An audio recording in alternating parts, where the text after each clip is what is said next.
There's a particular kind of silence that follows the death of someone who asked too many questions. Athens knew that silence. In 399 BC, the city executed a man for talking. Not for treason, not for violence, but for conversation. His name was Socrates, and the charge was corrupting the youth and refusing to honor the gods of the state. The punishment was hemlock poison, administered in a small stone cell while his students watched. One of those students would spend the rest of his life trying to understand why a democracy would kill its most persistent critic. His name was Plato, and his answer would haunt Western civilization for more than 2,000 years. Plato believed that truth exists independent of human opinion, that knowledge is not a matter of consensus or vote, but discovery, that reality has a structure beneath what we see, and most people live their entire lives mistaking shadows for substance. These ideas didn't emerge from abstract meditation. They came from watching his teacher die at the hands of a frightened majority, from witnessing Athens tear itself apart in war and political chaos, from traveling to foreign courts only to discover that power and wisdom rarely occupy the same throne. His writings became the foundation of Western philosophy, the idea that there are perfect eternal forms behind imperfect material things, the concept of the philosopher king, a ruler guided by reason rather than appetite or ambition, the warning that democracy, left unchecked, decays into tyranny, the insistence that education is not the filling of a vessel, but the turning of a soul toward light. But Plato was not a detached theorist. He was a man shaped by trauma, disillusionment, and repeated failure. He came from one of Athens' most distinguished families, positioned for political power. Yet he turned away from public life after Socrates' execution convinced him that cities governed by opinion were inherently dangerous. He founded a school that would last 900 years, yet never succeeded in persuading a single ruler to govern according to philosophical principles. He wrote dialogues that inspired generations of thinkers, yet late in life seemed to doubt whether reason could ever truly master human nature. His influence is everywhere and nowhere. Every time someone insists that moral truths exist beyond cultural preference, that's Plato speaking. Every time a technocrat argues that governance requires expertise rather than popularity, that's his shadow.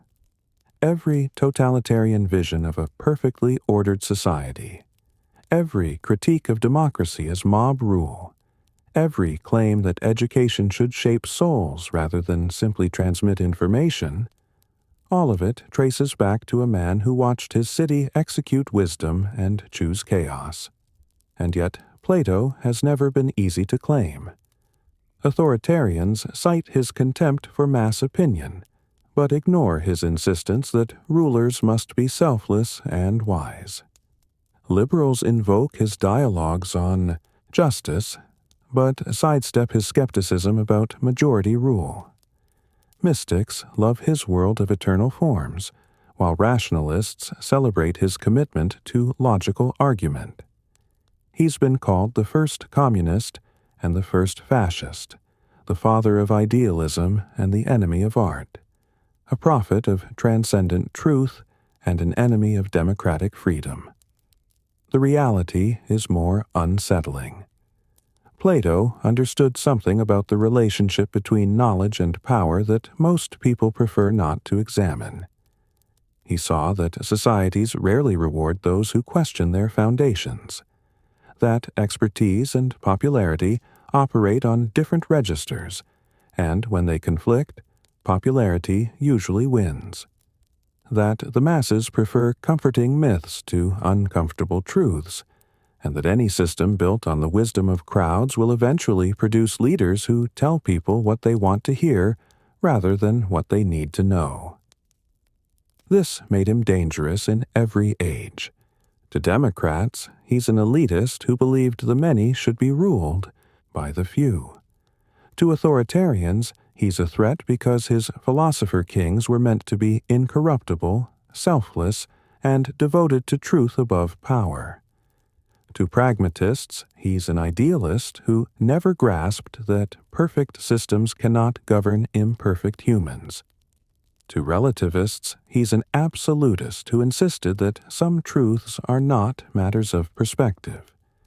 But beneath all his theories was a single, burning question that arose from a specific historical moment.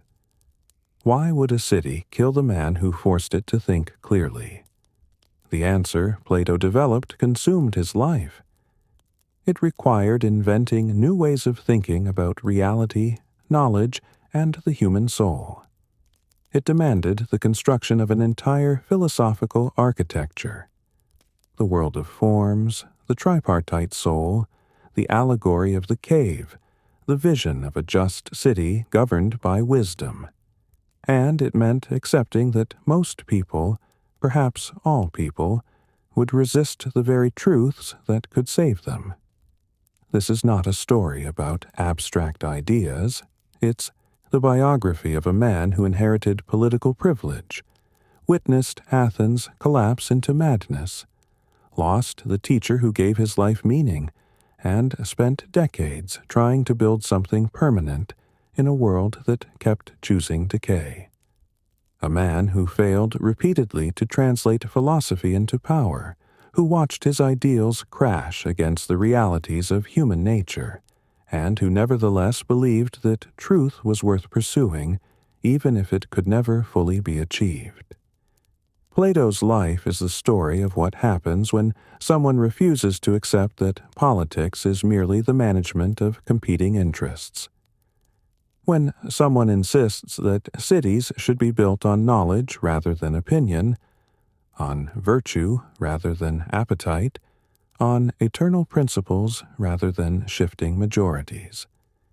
It's the story of why that belief has never worked, and why it has never stopped haunting us.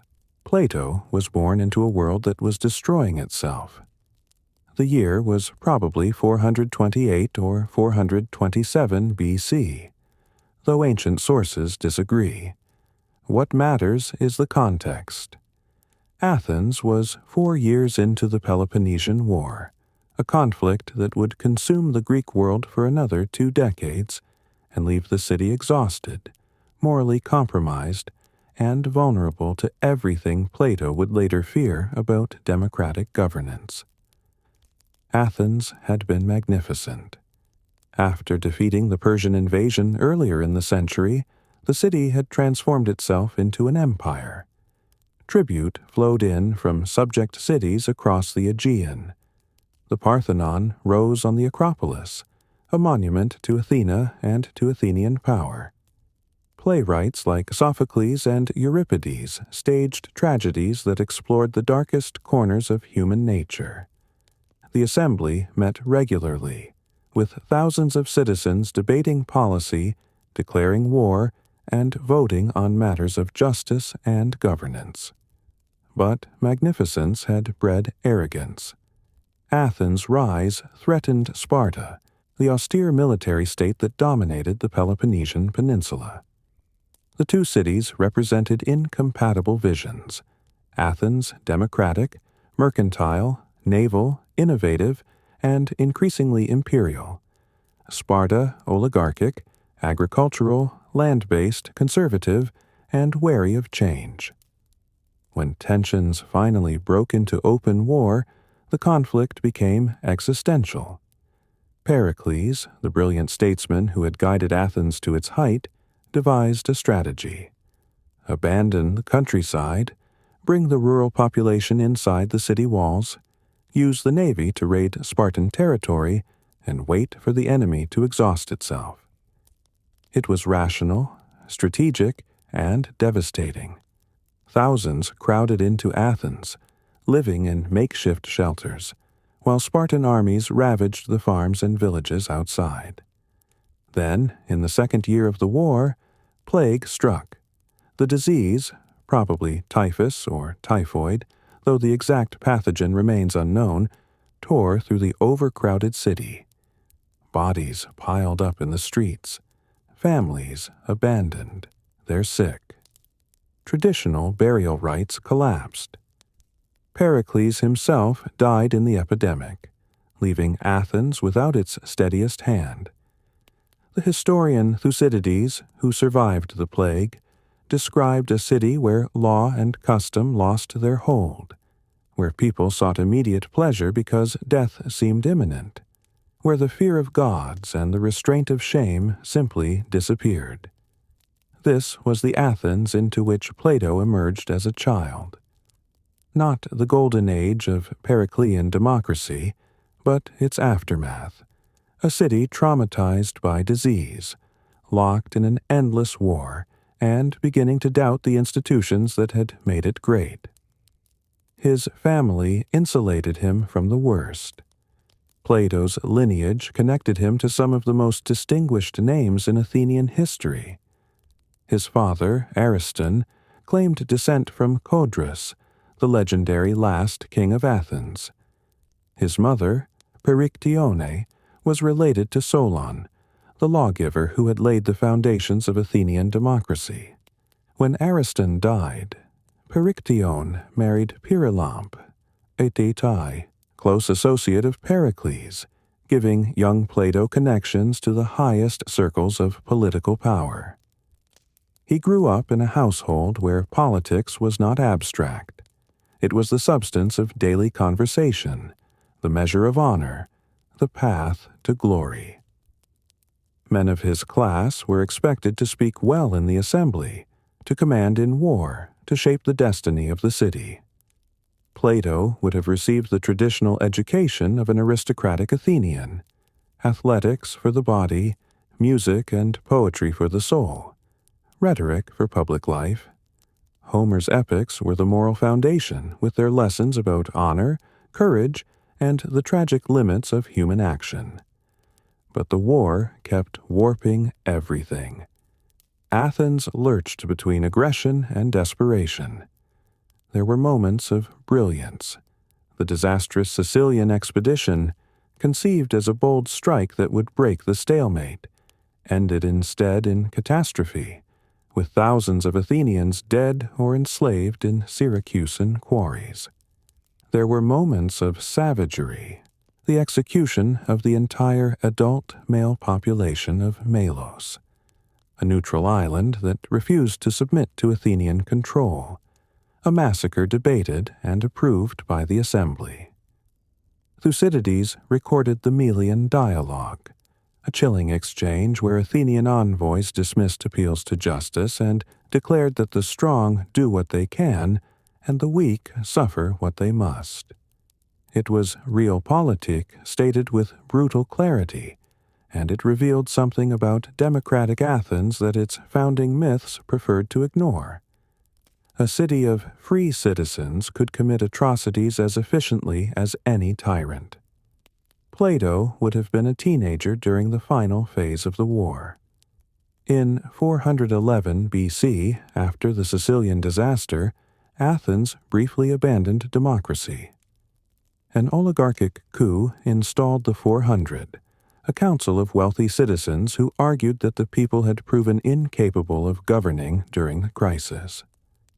The experiment lasted only months before collapsing into internal strife, but it demonstrated how fragile democratic institutions could be when the city felt threatened.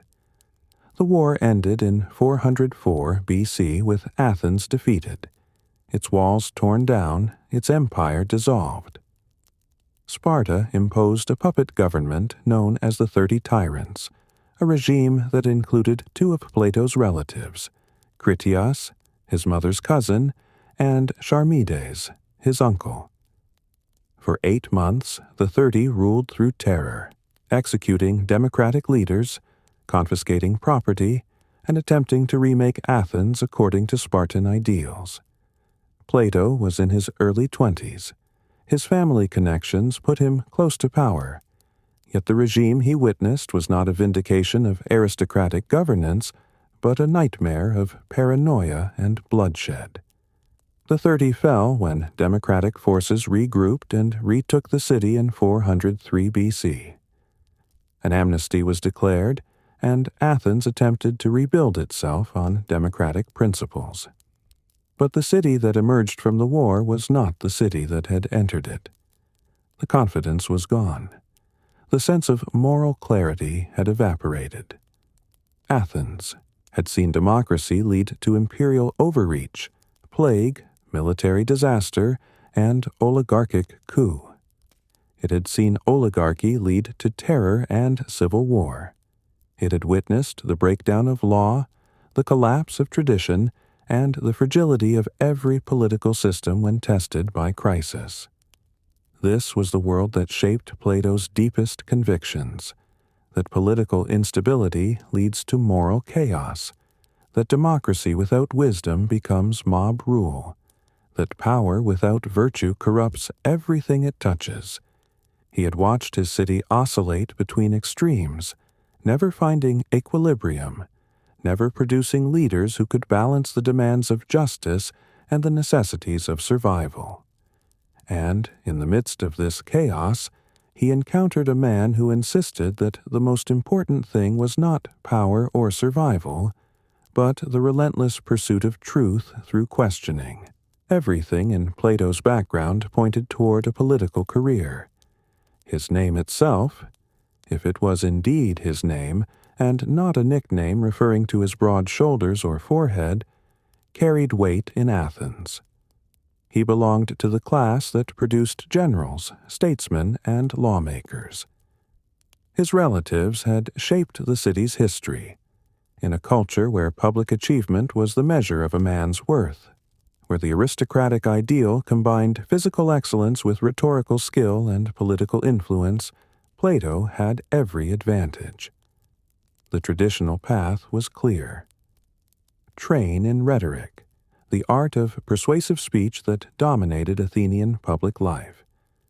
Learn to argue both sides of any question, to move crowds, to master the techniques that turned opinion into policy. Enter the assembly, where citizens debated war and peace, taxation and justice, alliance and betrayal. Build a reputation through successful speeches. Rise to positions of authority. Command troops, negotiate treaties. Propose legislation that would be remembered. Athens provided the teachers. The sophists, itinerant intellectuals who taught rhetoric and philosophy for pay, had become fixtures of Athenian cultural life. Protagoras, who claimed that man is the measure of all things, taught that truth was relative to perception and culture. Gorgias, a master of rhetorical technique, demonstrated that skilled argument could make the weaker case appear stronger. Prodicus specialized in precise distinctions between similar words. Hippias claimed expertise in mathematics, astronomy, music, and memory techniques. These men offered a kind of education perfectly suited to democratic politics. If success required persuading the assembly, then one needed to master the tools of persuasion regardless of whether the argument was true. If different cities had different customs and laws, then justice might be nothing more than convention. If the strong ruled the weak in nature, then morality was perhaps simply a restraint, the powerful placed on the ambitious. Plato would have encountered these ideas in his youth. Athens was a small city by modern standards, perhaps 300,000 people including slaves and foreigners. The intellectual elite moved in tight circles. Sophists gave public demonstrations, debated each other, attracted young aristocrats eager to learn the techniques of influence. Some, like Protagoras, were serious thinkers grappling with genuine philosophical problems. Others were charlatans selling intellectual polish to wealthy families. But something in Plato resisted the sophistical approach. Perhaps it was temperament. Perhaps it was the influence of earlier teachers steeped in mathematics and philosophy. Or perhaps it was simply the encounter that would define his entire intellectual life. He met Socrates. The meeting likely occurred when Plato was in his late teens or early 20s, probably around 407 or 406 BC. Socrates was then in his 60s, a figure simultaneously famous and notorious in Athens. He had fought with distinction in the Peloponnesian War, showing physical courage at the battles of Potidaea, Delium, and Amphipolis. But his real reputation came from what he did in peacetime. He spent his days in the marketplace and gymnasia, engaging anyone willing to talk in intensive philosophical conversations. These conversations followed a pattern. Socrates would approach someone, often a prominent citizen or a young man confident in his knowledge. He would ask a question that seemed simple. What is courage? What is justice? What is piety? The person would offer a definition based on conventional wisdom or common examples. Then Socrates would probe, asking whether the definition held in various circumstances, pointing out contradictions, revealing assumptions the speaker hadn't examined. Inevitably, the confident answers would collapse. The person would discover they couldn't actually define what they claimed to know. Socrates would profess his own ignorance, saying he too lacked knowledge but at least recognized his ignorance while others mistook opinion for understanding. The effect was simultaneously humiliating and liberating. Humiliating because it exposed the emptiness of conventional wisdom, liberating because it opened the possibility of genuine inquiry. For Plato, this was transformative.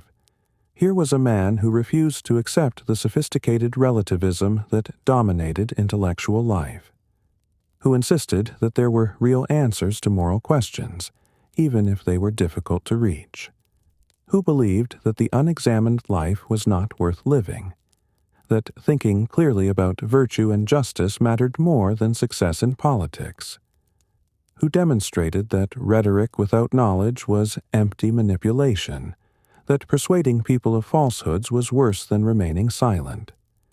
Socrates offered no systematic philosophy. He wrote nothing. He claimed no expertise.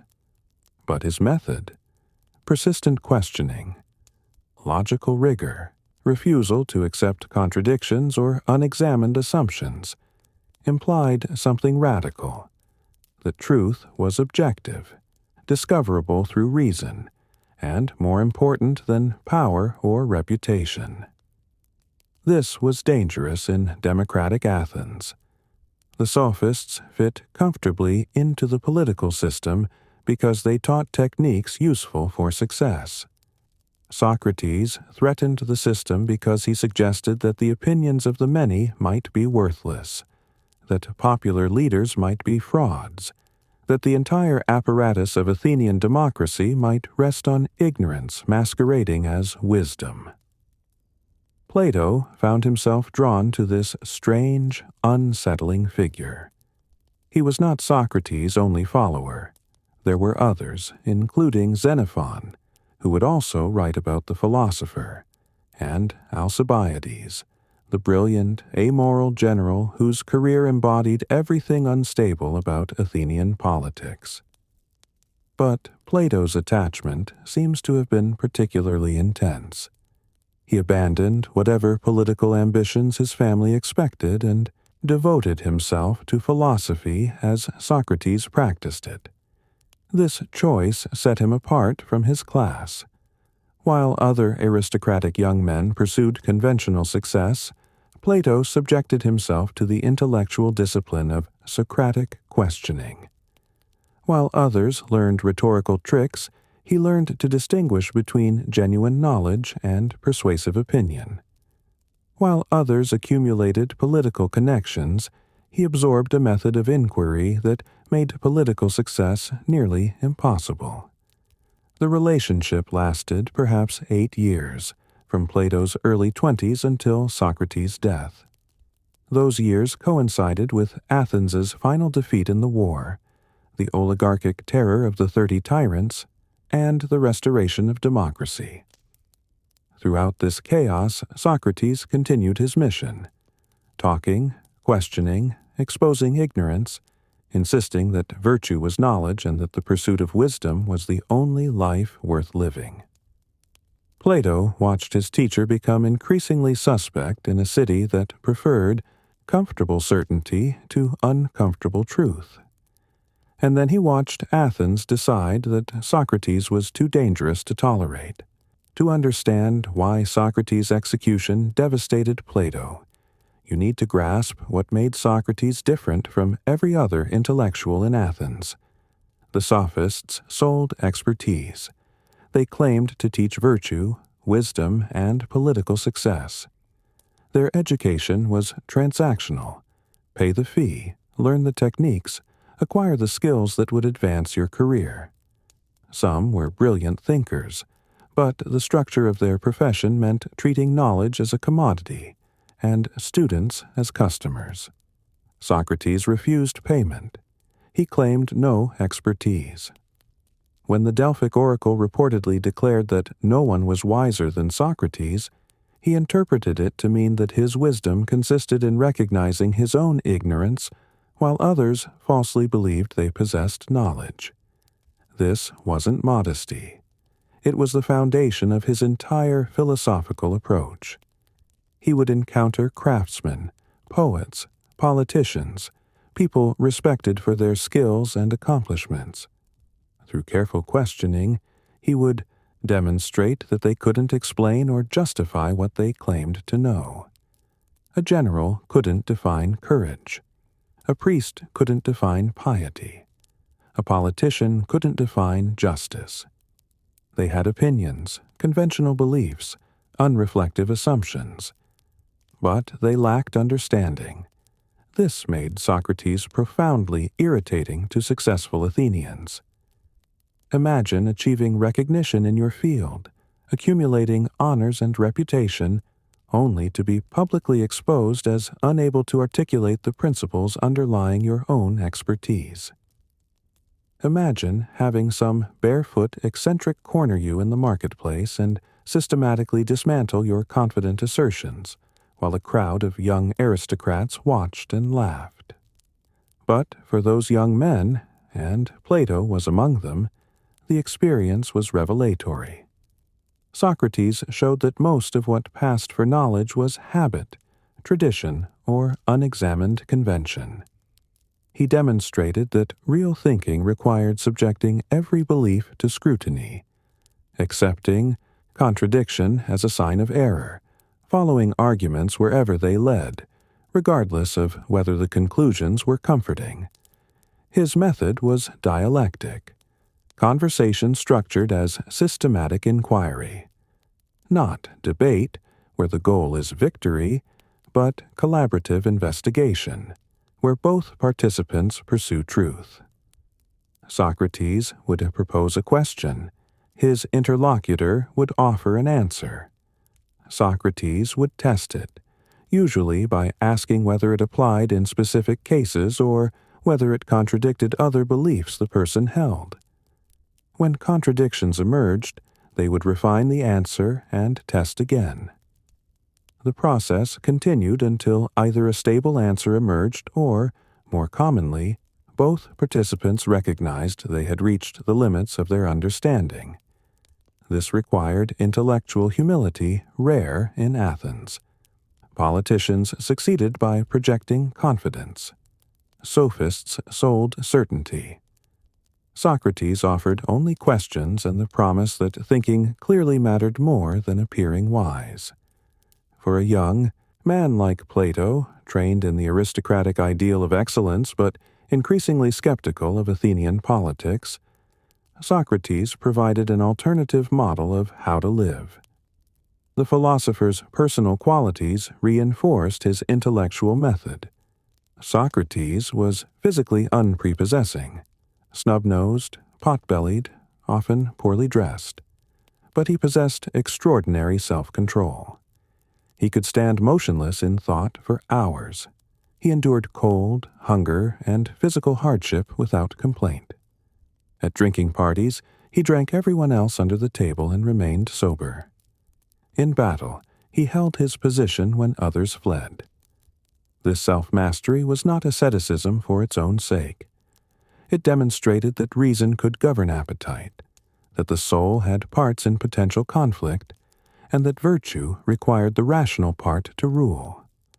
Socrates lived what he taught, that the most important thing was caring for one's soul, ensuring that one's inner life was ordered correctly, and that this internal order mattered more than wealth, reputation, or political power. He also demonstrated courage of a particular kind. Physical bravery in battle was conventional virtue. Socrates showed a different courage, the willingness to question authority, to resist popular opinion, to speak truth regardless of consequences. During the oligarchic rule of the 30 tyrants, the regime ordered Socrates and 4 others to arrest Leon of Salamis, a man marked for execution. The other 4 obeyed. Socrates simply went home, risking his life to avoid complicity in murder. Later, under the restored democracy, he served on the council when the assembly, inflamed by emotion after a naval battle, voted to execute 6 generals collectively without individual trials. Socrates alone voted against the measure, arguing it was illegal. The crowd threatened him. He stood firm. The executions proceeded, but Socrates had demonstrated that obeying law and reason mattered more than surviving popular anger. These were not abstract philosophical positions. They were lived choices that showed how a person committed to truth must sometimes stand alone against the city. For Plato, watching Socrates navigate Athens during its most turbulent period, the lesson was clear. Philosophical conviction and political survival were often incompatible. Socrates' teaching method also revealed something about knowledge itself. He seemed to believe that the soul already possessed truth, but had forgotten it, and that questioning could prompt recollection. This implied that learning was not the passive reception of information, but active discovery. That moral knowledge was different from technical skill. That understanding virtue required transforming oneself, not merely accumulating facts. The conversations Plato witnessed covered the fundamental questions of human life. What is justice, and should we be just even when injustice profits us? What is courage, and how does it differ from reckless boldness? What is love, and what do we truly desire when we desire another person? What is knowledge, and how does it differ from true belief? Can virtue be taught, or is it innate? What is the best way to live? These questions had no easy answers. Socrates rarely reached definitive conclusions. But the process of inquiry itself had value. It taught people to think precisely, to recognize contradictions, to distinguish genuine knowledge from confident ignorance. It suggested that moral truth existed independently of convention or opinion, waiting to be discovered through reason. For Plato, this was intoxicating. Philosophy became not a profession but a way of life. The pursuit of wisdom became the organizing principle of existence. Everything else, political ambition, wealth, physical pleasure, reputation, receded in importance compared to the effort to understand fundamental truths about reality, knowledge, and the good. But Athens was growing tired of Socrates. His questioning embarrassed powerful people.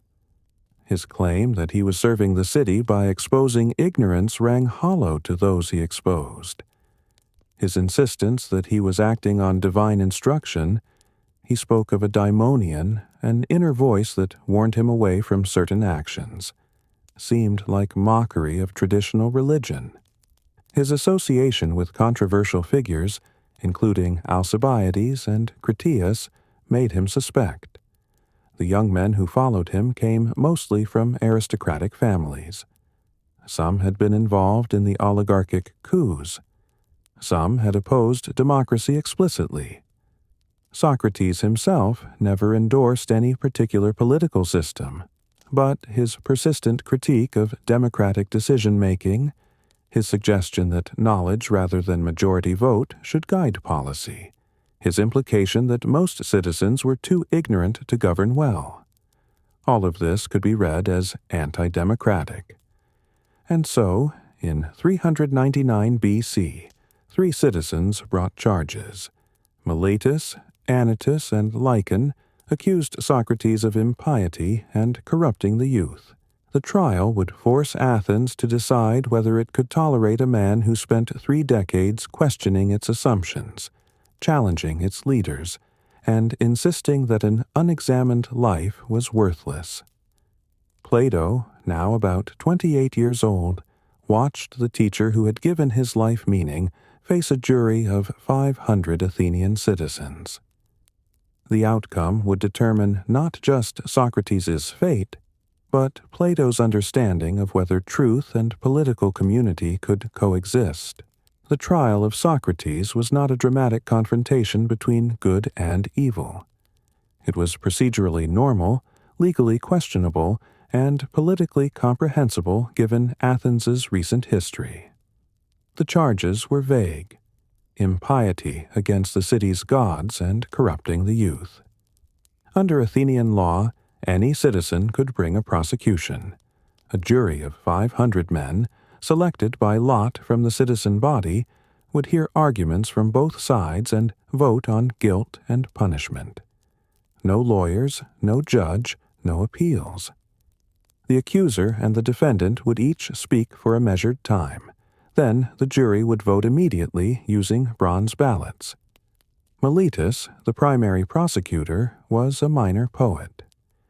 Anytus was a democratic politician who had fought against the 30 tyrants. Lycon was a rhetorician. Their motives were likely mixed. Genuine concern about Socrates' influence on young aristocrats who had supported oligarchy. Political calculation about demonstrating democratic loyalty by prosecuting someone associated with the city's enemies. Personal resentment at being intellectually humiliated in public conversations. The impiety charge hinged on Socrates' claim that he received guidance from a daimonion, a divine sign that prevented him from certain actions. To prosecutors, this suggested introducing new gods while denying traditional deities.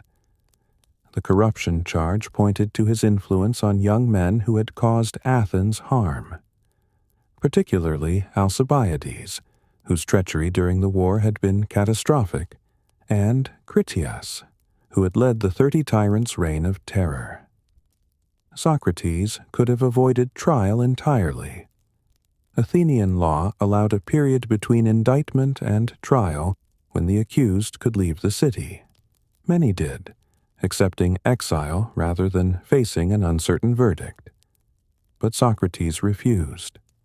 At 70 years old, he saw fleeing as an admission of guilt and a betrayal of his mission. Athens was his city.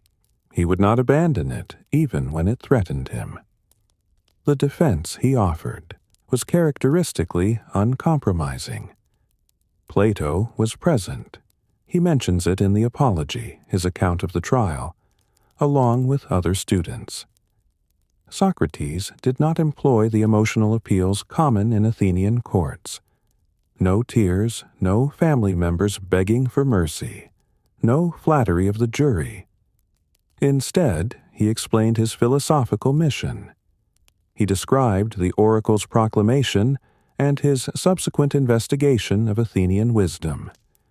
He recounted questioning politicians, poets, and craftsmen, finding that those who claimed wisdom lacked it. He argued that his service to Athens consisted precisely in exposing this false wisdom, in making people aware of their ignorance so they might pursue genuine knowledge.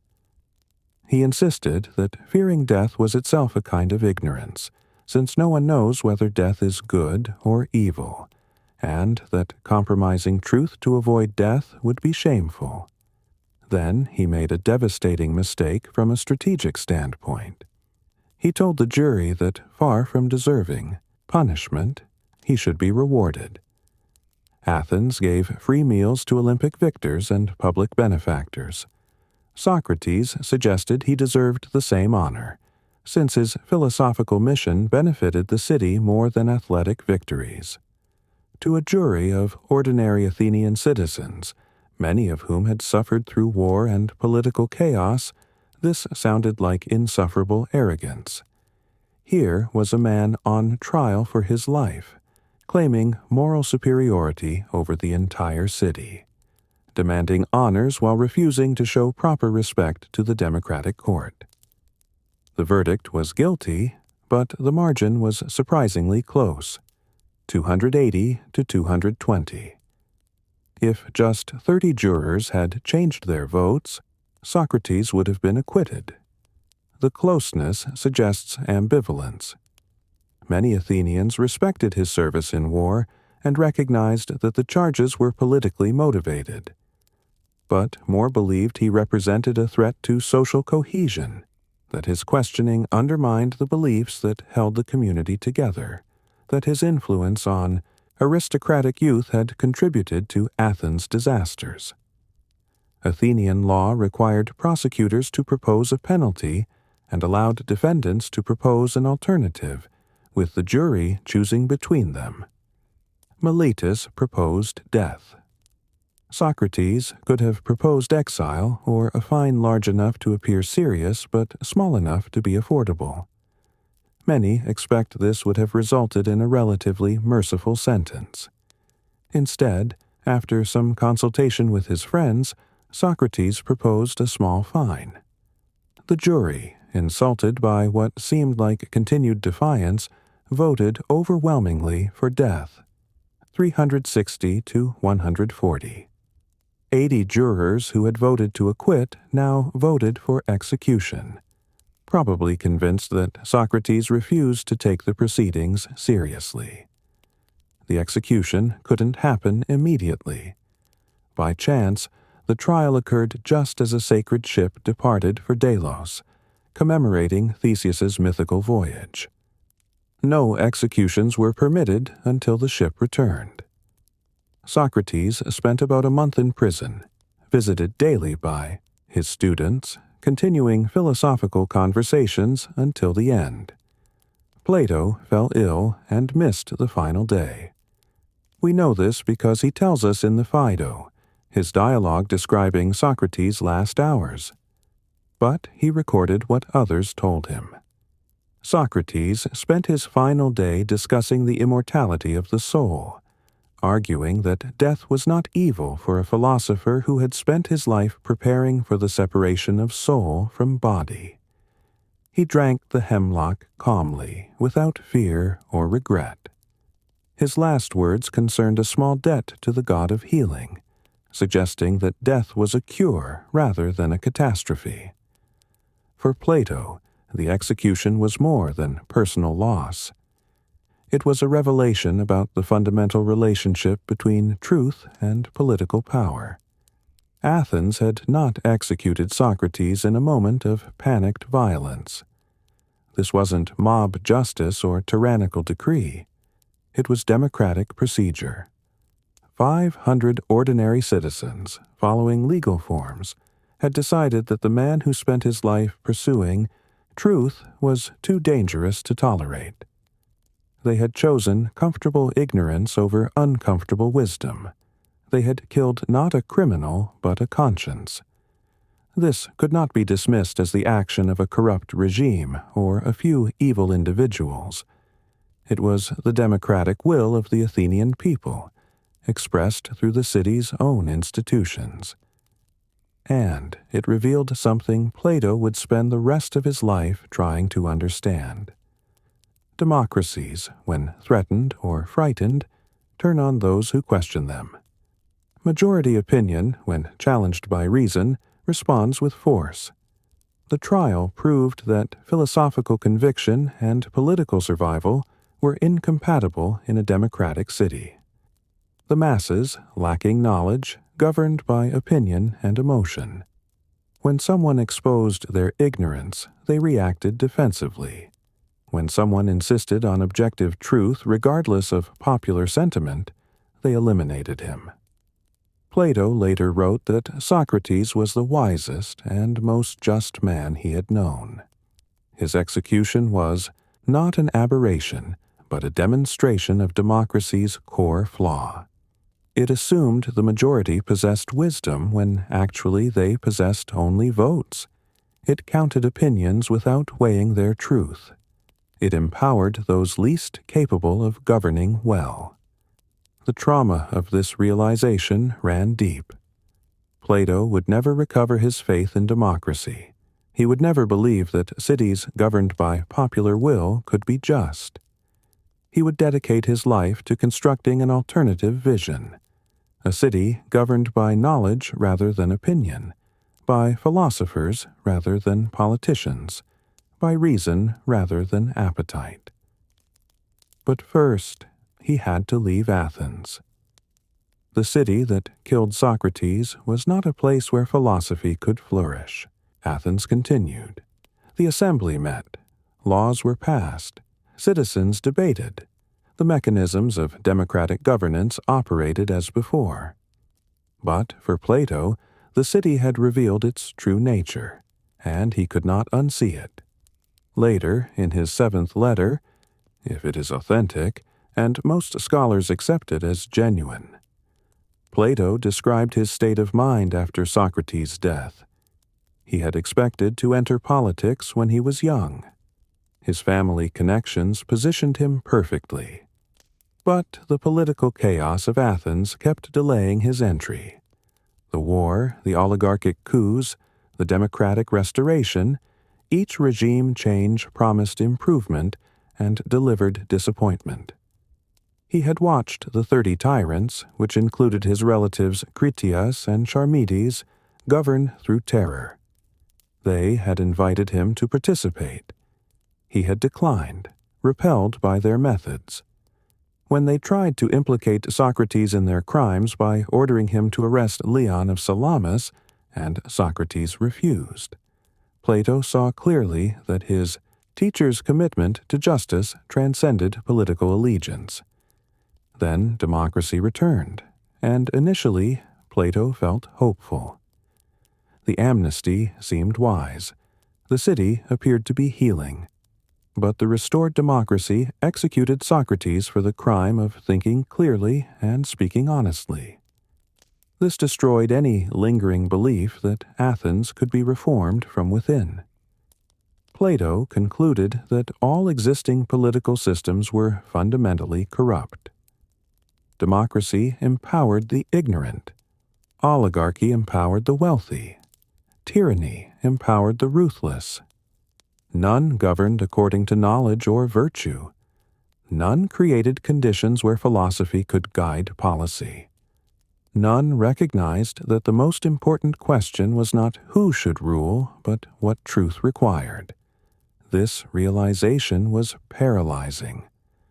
If all political systems were corrupt, what was a person committed to truth supposed to do? Withdraw entirely into private contemplation? That seemed like abandoning the world to injustice. Participate in politics despite its corruption? That risked compromising philosophical principles or, worse, ending up like Socrates. Plato was approaching 30, the age when Athenian men traditionally became fully active in political life. Instead, he found himself alienated from the city, mourning a teacher who had been killed for wisdom, and convinced that democratic governance was inherently hostile to truth.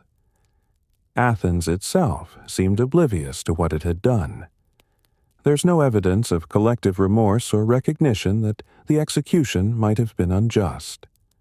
Some citizens probably felt vindicated, believing Socrates had been a corrupting influence finally removed.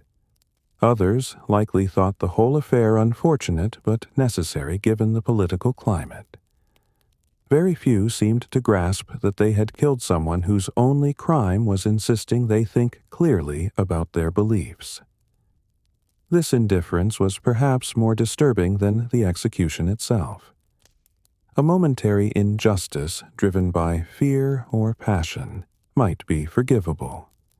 But the casual acceptance, the continuation of normal life while Socrates' ideas vanished into silence, that suggested something deeper. It suggested that cities did not want truth, that they preferred comfortable myths to uncomfortable realities, that they would always, when forced to choose, select pleasant ignorance over painful wisdom. Plato later wrote dialogues where Socrates argued that death could not harm a good man, that the soul was immortal, that pursuing virtue was its own reward. These dialogues served partly to memorialize his teacher and partly to justify why someone committed to truth should continue philosophical inquiry even when it brought only suffering and death. But the dialogues also revealed Plato's ongoing struggle with the question of whether philosophy should engage with politics at all. Socrates had engaged. He had spent his life in the marketplace, talking to citizens, participating in Athens' public culture, and Athens had killed him for it. Should philosophers therefore withdraw, creating spaces of inquiry separate from political power, or should they work to transform politics, making cities safe for wisdom? Plato could not answer this question in Athens. The city was contaminated for him, not just by Socrates' death, but by everything that death represented. The short-sightedness of democratic decision-making, the hostility of crowds toward those who challenged their assumptions, the willingness of ordinary people to commit injustice when their fears were manipulated. Other Socratic students faced similar crises. Some, like Xenophon, left Athens to fight as mercenaries abroad, finding traditional military virtue more comprehensible than the twisted politics of the city. Some remained but kept their philosophical commitments private, unwilling to risk Socrates' fate. Some, like Antisthenes, turned philosophy toward practical ethics, arguing for self-sufficiency and simplicity rather than engagement with political questions. Plato chose exile. Not forced exile like those fleeing legal judgment, but voluntary departure. He needed distance from Athens to think clearly about what Socrates' life and death meant. He needed to see other political systems, to test whether his critique of democracy was simply Athenian-specific or revealed something about all cities. He needed to discover whether philosophy could ever translate into political reality, or whether the two were eternally incompatible.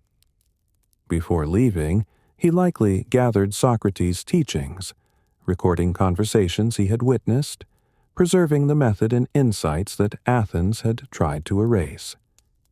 These early dialogues, the Apology, the Crito, the Euthyphro, captured Socrates as he had been, questioning, probing, exposing contradictions, insisting on intellectual honesty.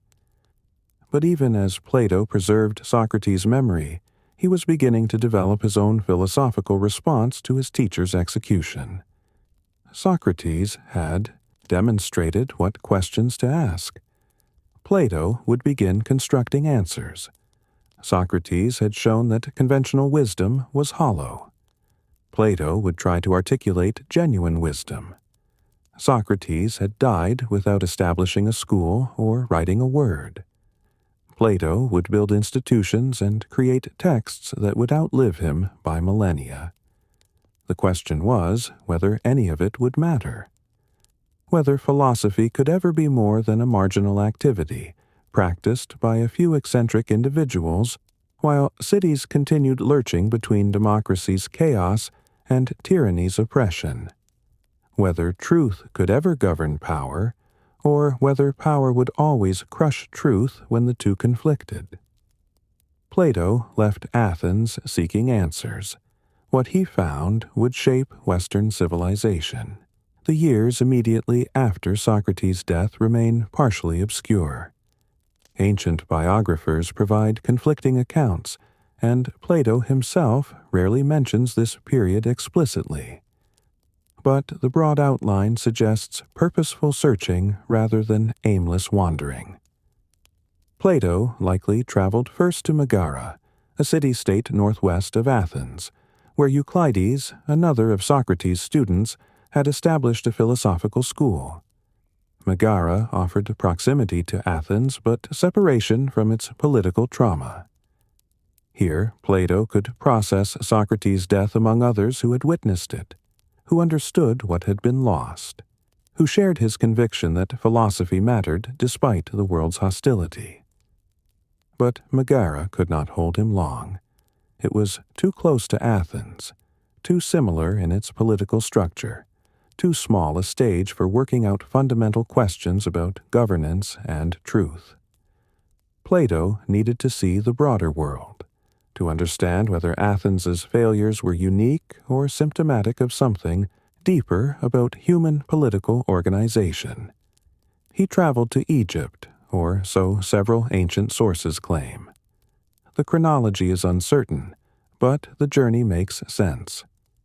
Egypt represented civilization far older than Greece, a society organized according to different principles. Where Greek cities were chaotic and unstable, Egypt had endured for millennia. Where Greek politics depended on popular assemblies and constant debate, Egypt was hierarchical, priestly, stable. Egyptian priests were simultaneously religious authorities, intellectual experts, and political administrators. They preserved ancient knowledge, maintained complex bureaucracies, and governed according to traditions tested over centuries. For Plato, searching for a model where knowledge and power might align, Egypt offered a provocative example. A civilization where wise men ruled and chaos was suppressed through rigid social order. He likely encountered Egyptian mathematics and astronomy, disciplines far advanced beyond contemporary Greek practice. He may have observed the priestly class's education, its careful transmission of knowledge across generations, its insistence on long apprenticeship before authority. These observations would later influence his vision of how philosophers should be trained and how knowledge should be institutionalized. But Egypt also revealed the costs of such order. The society was static, resistant to innovation, oppressive in its stratification. Common people had no voice. Intellectual inquiry was subordinated to religious tradition. The stability came at the price of freedom and dynamism. Plato was skeptical of democracy, but he was also Greek enough to recoil from absolute stagnation. From Egypt, he possibly traveled to Cyrene in North Africa, where he encountered Theodorus, a mathematician who would influence his growing interest in geometry as a model for certain philosophical truth. Mathematics offered something unique: knowledge that was objective, demonstrable, and independent of opinion. Geometric proofs compelled agreement regardless of political system or cultural context. If moral and political truth could achieve similar certainty, perhaps philosophy could establish principles immune to the corruption of democratic opinion. Then came Italy and Sicily, journeys that would prove decisive. Southern Italy was home to Pythagorean communities, philosophical and religious brotherhoods devoted to mathematics, music, and the belief that reality's ultimate structure was numerical. The Pythagoreans lived communally, shared property, followed strict ethical codes, and pursued knowledge as a sacred calling. Plato was fascinated. Here was a model of philosophical life organized collectively, where inquiry was not an individual pursuit but a communal discipline, where knowledge was guarded, transmitted carefully, and integrated with a complete way of living, where mathematics and philosophy intertwined, suggesting that the soul's health depended on understanding reality's rational structure. The Pythagorean belief in the immortality and transmigration of souls resonated with arguments Plato had heard Socrates make. If the soul was immortal, then caring for it mattered more than accumulating wealth or power. If reality's true nature was mathematical and eternal, then the visible changing world was less real than the invisible, permanent structures underlying it. These ideas would become central to Plato's mature philosophy. But first, they had to survive collision with political reality in Syracuse, the most powerful Greek city in Sicily. Syracuse was a tyranny, ruled by Dionysius I, a brilliant and ruthless autocrat who had made the city a major Mediterranean power. Plato was invited to the court, probably around 388 or 387 BC when he was about 40. The invitation came through Dion, Dionysius's brother-in-law, a young aristocrat drawn to philosophy and convinced that Plato's ideas could improve Syracuse's governance. This was the confrontation Plato had been preparing for, philosophy meeting actual political power. Not democracy's chaos, but autocratic rule by a single strong leader. Could such a ruler be educated in virtue? Could power and wisdom combine? The answer was immediate and devastating. Dionysius was intelligent but deeply insecure. He had seized power through violence and maintained it through constant vigilance against conspiracies. His court was sophisticated but saturated with suspicion. Philosophy threatened him because it suggested that legitimacy came from wisdom rather than force, that the best ruler would be guided by truth rather than self-interest. Plato's conversations with Dionysius rapidly deteriorated. The tyrant was interested in philosophy as cultural ornament, not as guide to governance. He wanted intellectuals at court to enhance his prestige, not to constrain his power. When Plato began explaining that true rulers must be selfless, devoted to justice, and willing to subordinate personal interest to the city's good, Dionysius recognized a fundamental challenge to his authority. The visit ended badly. Accounts vary, but Plato either left under a cloud or was arrested and sold into slavery before being ransomed by friends. Whether the details are accurate, the message was clear. Power did not welcome wisdom. Tyrants, like democrats, preferred philosophers who validated their rule rather than questioned it. Plato returned to Athens around 387 BC. Nearly a dozen years after Socrates' execution. The travels had educated him profoundly.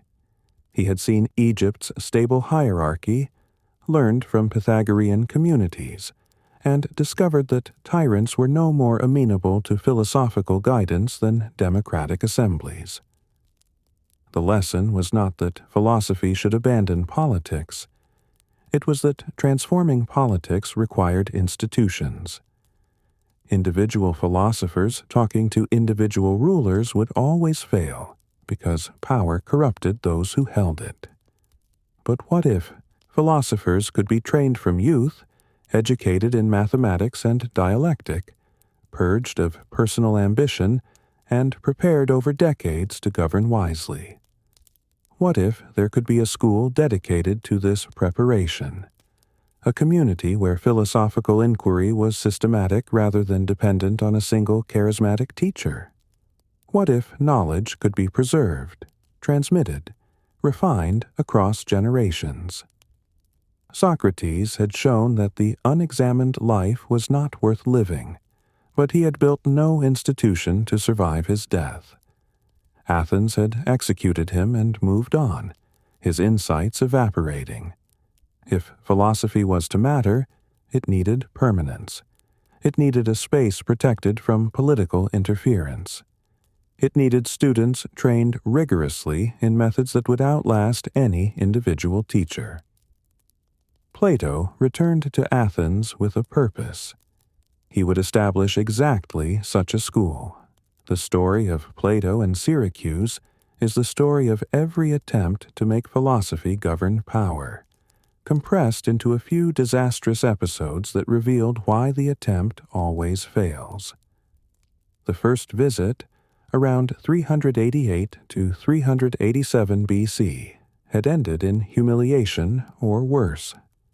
But Dion, the young aristocrat who had initially invited Plato, remained committed to the philosophical vision.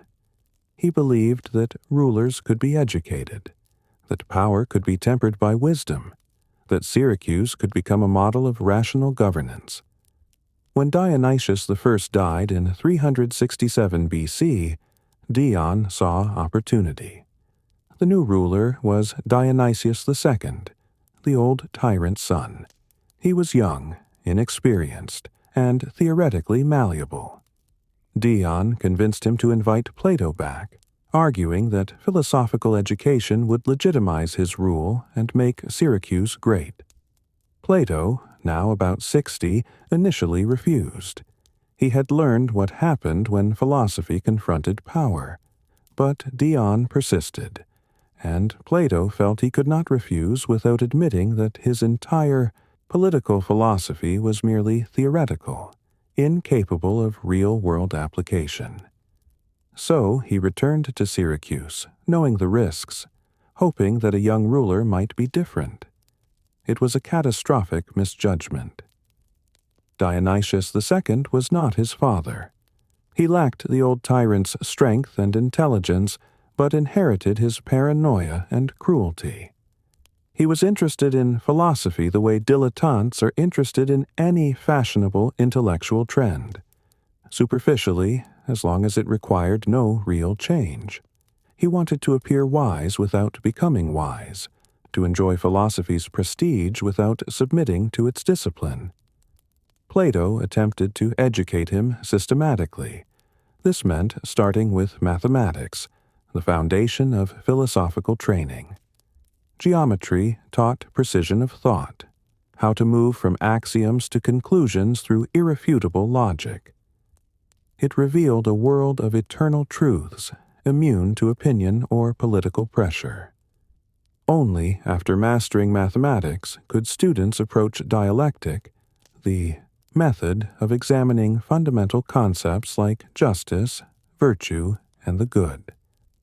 But Dionysius had no patience for this. He wanted maxims, quick wisdom he could deploy in political maneuvering. He wanted to be called a philosopher without doing the work of philosophy. When Plato insisted that genuine education required years of disciplined study, that there were no shortcuts to understanding justice or the good, Dionysius grew resentful. Court politics made everything worse. Dion's influence threatened other courtiers who feared being displaced by this philosophical faction. They whispered that Dion and Plato were plotting against Dionysius, that philosophy was merely cover for political conspiracy. Dionysius, insecure about his legitimacy and surrounded by flatterers, began to believe them. The situation deteriorated rapidly. Dionysius exiled Dion, confiscated his property, and forced his wife to remarry someone loyal to the tyrant. He kept Plato at court, partly as hostage, partly because having a famous philosopher around enhanced his reputation, even as he ignored philosophical counsel. Plato found himself trapped in a gilded prison. He couldn't leave without permission. He couldn't speak freely without risking punishment. He watched Dionysius make decisions based on whim and political calculation while claiming to be guided by philosophical principles. It was a perverse inversion of everything Plato believed. Philosophy reduced to decorative rhetoric justifying tyrannical power. Eventually, Plato was allowed to leave, promising to return if Dionysius seriously committed to philosophical education. Back in Athens, he continued teaching at the academy, developing his ideas about ideal cities and philosopher kings. But Syracuse haunted him. The failure suggested that no existing political system could accommodate philosophy because all systems depended on power dynamics incompatible with truth-seeking.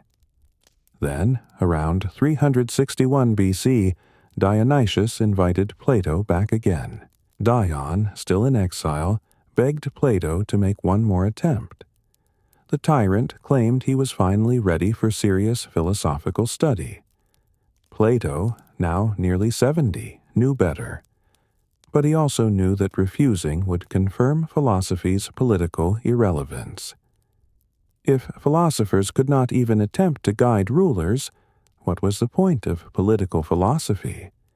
The third visit was farcical and dangerous. Dionysius had no intention of genuine study. He wanted Plato's prestige without Plato's principles. When Plato insisted on real education and advocated for Dion's recall, Dionysius turned hostile. Plato was effectively imprisoned again, his life potentially at risk. Only intervention by friends, including the mathematician Archytas, who had credibility with Dionysius, secured his release. Plato returned to Athens for the last time, finished with Syracuse, and with any illusion that philosophy could persuade existing powers to govern justly. But Dion was not finished. In 357 BC, he organized a military expedition, seized Syracuse, and briefly established a government claiming philosophical principles. It lasted perhaps 3 years before descending into conspiracy and violence. Dion was assassinated by a former ally in 354 BC. The entire Syracuse saga, 3 visits spanning 2 decades, ending in exile, assassination, and the complete collapse of philosophical governance, was not just personal failure. It was philosophical demonstration.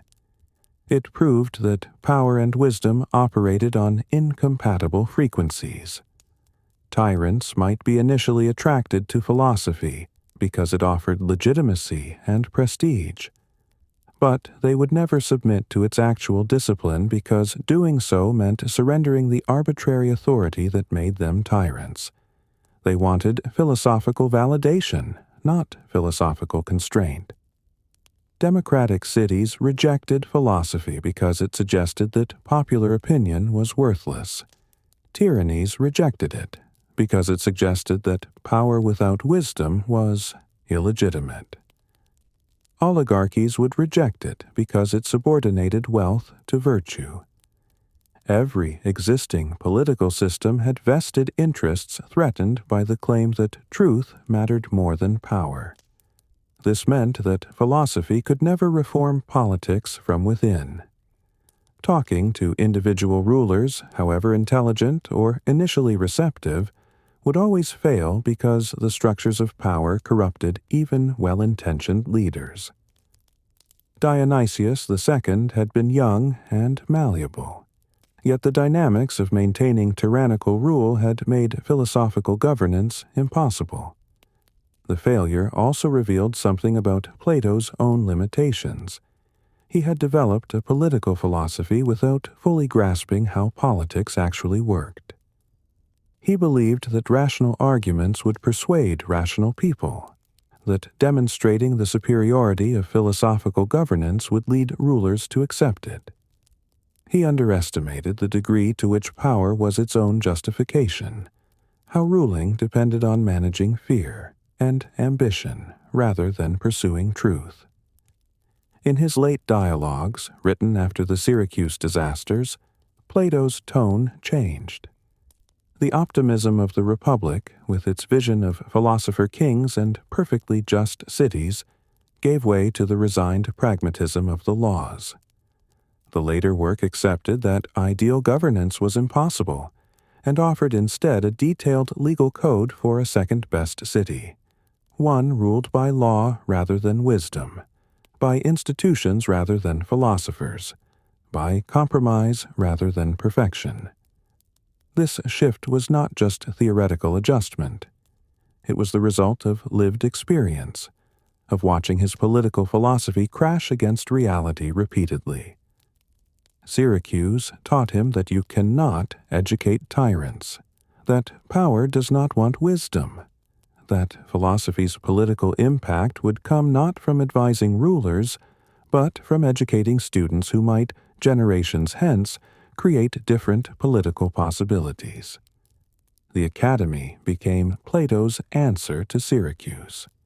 If individual philosophers could not guide individual rulers, perhaps an institution producing generation after generation of philosophically trained minds could gradually shift culture in ways that made better governance possible. Not revolution, but long-term educational transformation. It was a retreat from his boldest claims.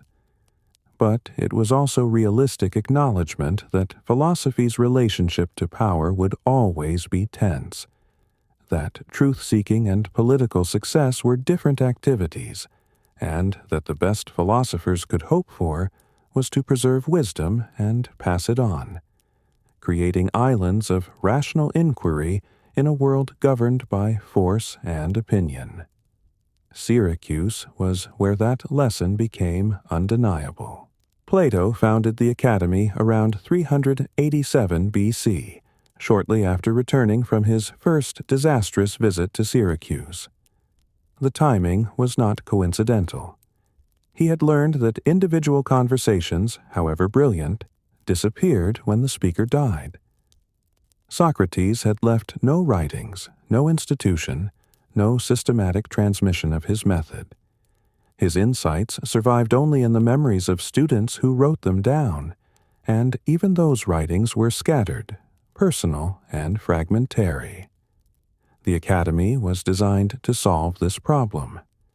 It would be a permanent institution dedicated to philosophical inquiry, a place where knowledge could be preserved, refined, and transmitted across generations. It would train students systematically rather than depending on chance encounters. It would create a community of inquiry that transcended any individual member. The location was deliberate. Plato purchased land in a grove northwest of Athens, near a sanctuary dedicated to the hero Academus. The site was outside, the city walls physically separated from Athens' political chaos, but close enough for students to access. The grove became synonymous with the school itself, giving philosophy a home distinct from marketplace or assembly. The Academy was not a school in the modern sense. There were no formal degrees, no fixed curriculum, no tuition. Students came to study with Plato and other philosophers who gathered there. Some stayed for months, others for years or decades. The community was sustained by wealthy patrons and by members' contributions, operating as a philosophical brotherhood similar to Pythagorean communities Plato had encountered in Italy. Mathematics was foundational. Legend claims a sign over the Academy's entrance declared, "Let no one ignorant of geometry enter here." Whether or not the sign existed, the principle was real. Plato insisted that students master mathematics before approaching philosophy's highest questions. Geometry taught rigorous thinking, how to derive certain conclusions from clear premises, how to distinguish proof from persuasion. This was revolutionary. Most Greek education prepared students for political success through rhetoric and poetry. The Sophists taught argument as a tool for winning debates regardless of truth. Plato demanded that students learn to think precisely about abstract objects, triangles, numbers, ratios, that existed independent of opinion. Only then could they approach moral and political questions with similar rigor. The Academy attracted remarkable minds. Theaetetus advanced mathematical theory. Eudoxus developed astronomical models and geometric principles. Aristotle arrived as a teenager and stayed 20 years, becoming Plato's most brilliant and ultimately most independent student. Others came from across the Greek world, drawn by Plato's reputation and the Academy's growing prestige. Instruction combined lectures and dialogues. Plato continued the Socratic method of questioning, probing students' assumptions, exposing contradictions, pushing them to think more carefully. But he also developed positive doctrines, systematic philosophical positions that went beyond Socrates' skeptical inquiry. The theory of forms, the tripartite soul, the vision of a just city. These emerged from Academy discussions and were refined through debate. The atmosphere was intellectually intense but also socially aristocratic. Most students came from wealthy families who could afford years of study without concern for earning a living. Women were rarely admitted, though there were exceptions like Axiothea, who reportedly disguised herself as a man to attend lectures. Slaves and foreigners were excluded. The Academy, for all its philosophical radicalism, reflected Greek social hierarchies. Yet within those limitations, the inquiry was genuine. Plato encouraged disagreement, welcomed challenges to his ideas, and accepted that students might develop positions contradicting his own. Aristotle would eventually reject the theory of forms entirely, yet remained at the Academy for 2 decades. The institution valued truth-seeking over doctrinal conformity. At least within the community of educated men it deemed capable of serious philosophy. The Academy also became a center for practical consultation. Greek cities occasionally asked Plato or his students to draft laws or advise on constitutional reform.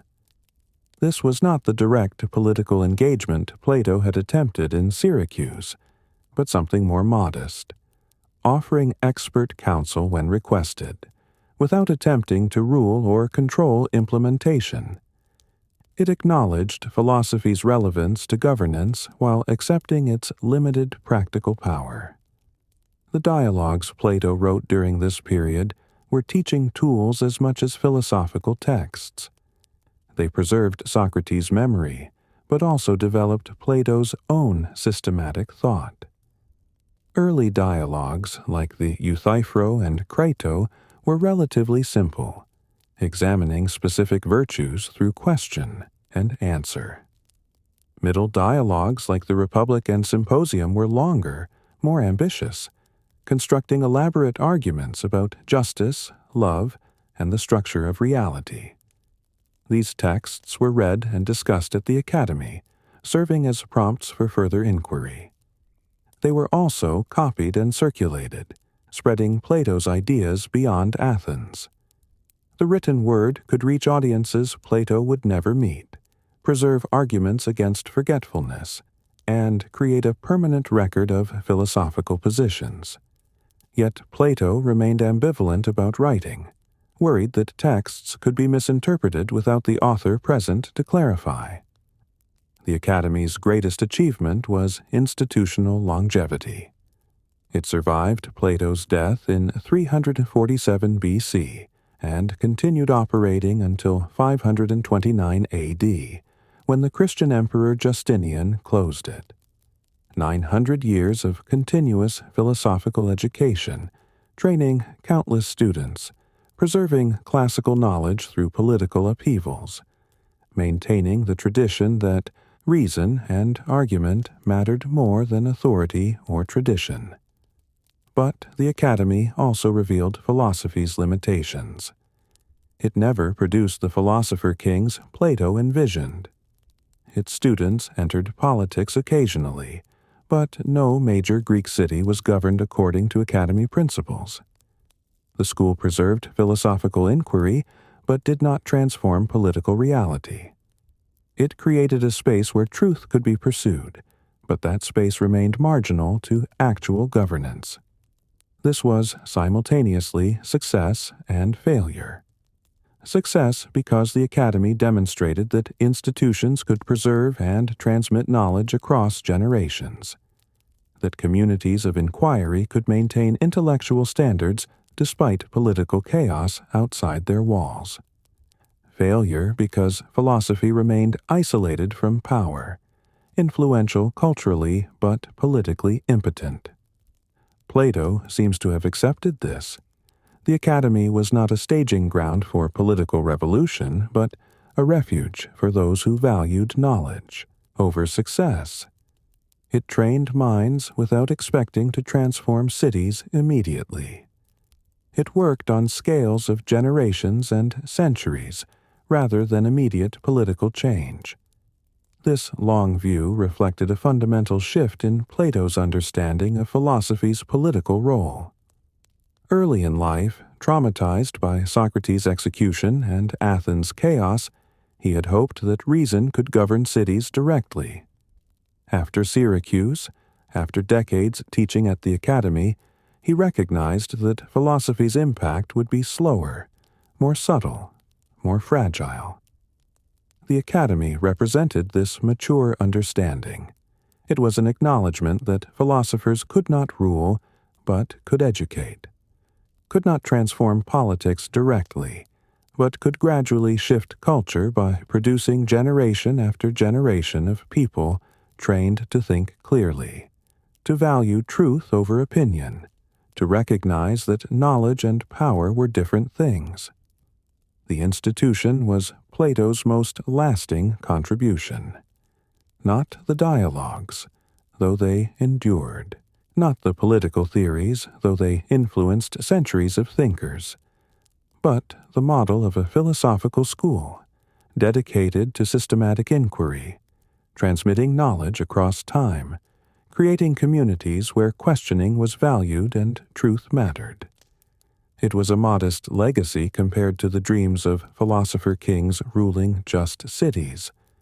But it was real, lasting, and perhaps more valuable than any political victory could have been. Plato's theory of forms emerged from a simple observation that led to radical conclusions. When we call multiple things by the same name, we imply they share something common. Multiple actions can be just.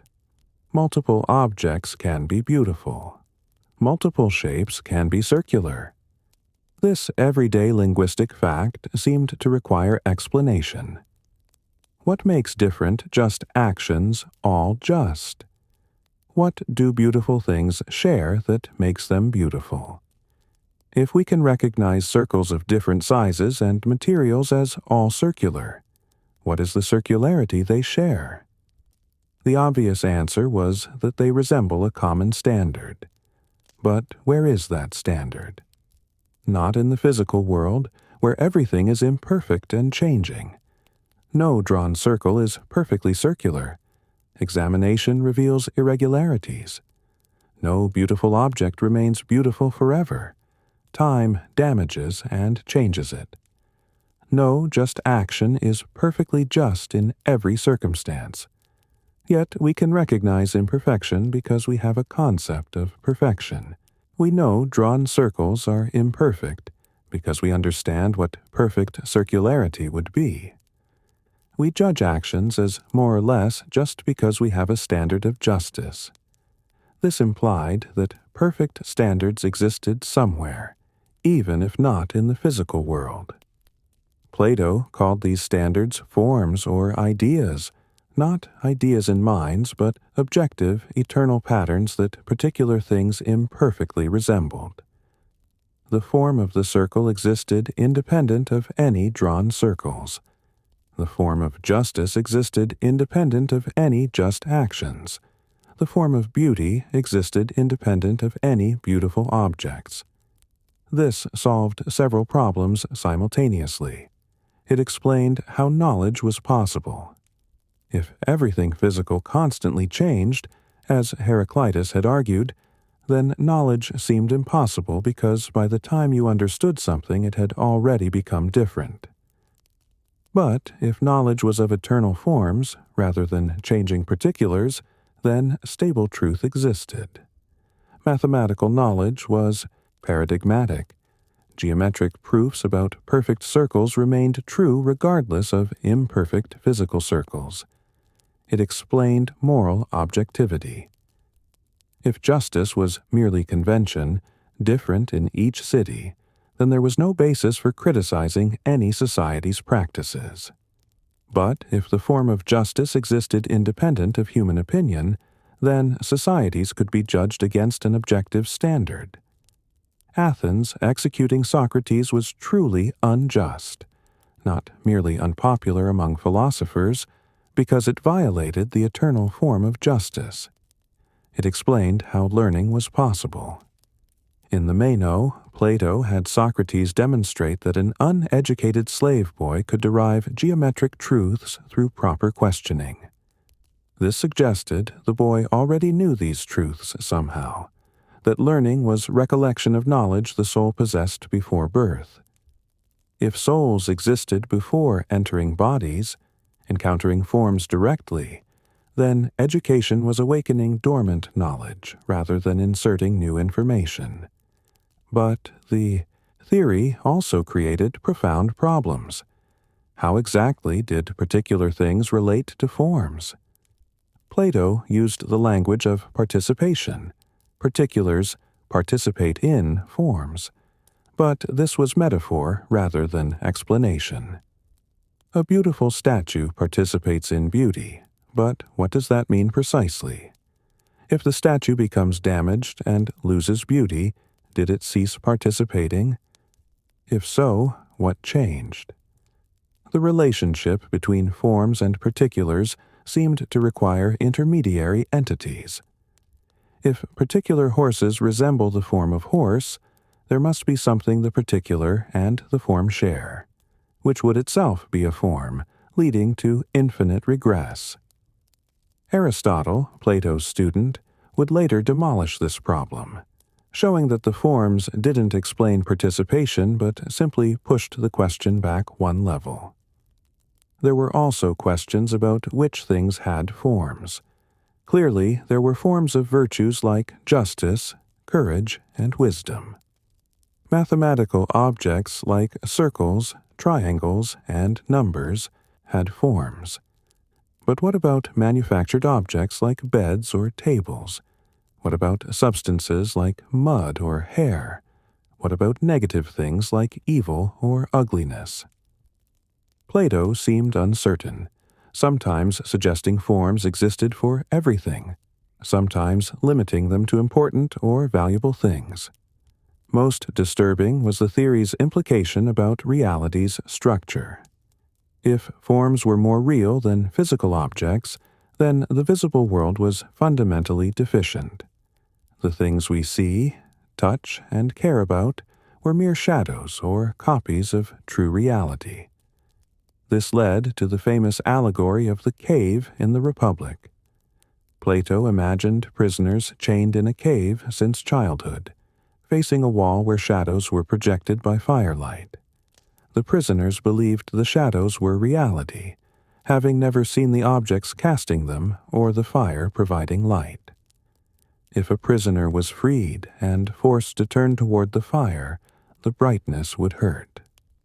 If dragged outside the cave entirely, the sunlight would be blinding. Only gradually could the freed prisoner adjust, eventually seeing real objects and finally the sun itself, source of all visibility. The allegory mapped onto the theory of forms precisely. The cave was the physical world of changing particulars. The shadows were our imperfect perceptions. The fire was the lesser light of opinion and belief. Outside the cave was the realm of forms, true reality. The sun was the form of the good, the highest form that made all other forms intelligible, just as the sun makes visible objects visible. This meant that ordinary life was lived in ignorance. Most people mistake shadows for reality, never escaping the cave of physical existence. Education was turning the soul toward true reality, a painful process requiring years of disciplined study. Only philosophers who completed this journey could know truth. Everyone else lived with mere opinion. The political implications were obvious and troubling. If most people were trapped in the cave, ignorant of truth, then they were unqualified to govern. Democracy empowered cave-dwellers to make decisions based on shadows. Only those who had escaped the cave, who knew the forms, who understood true reality, only philosophers, could govern justly.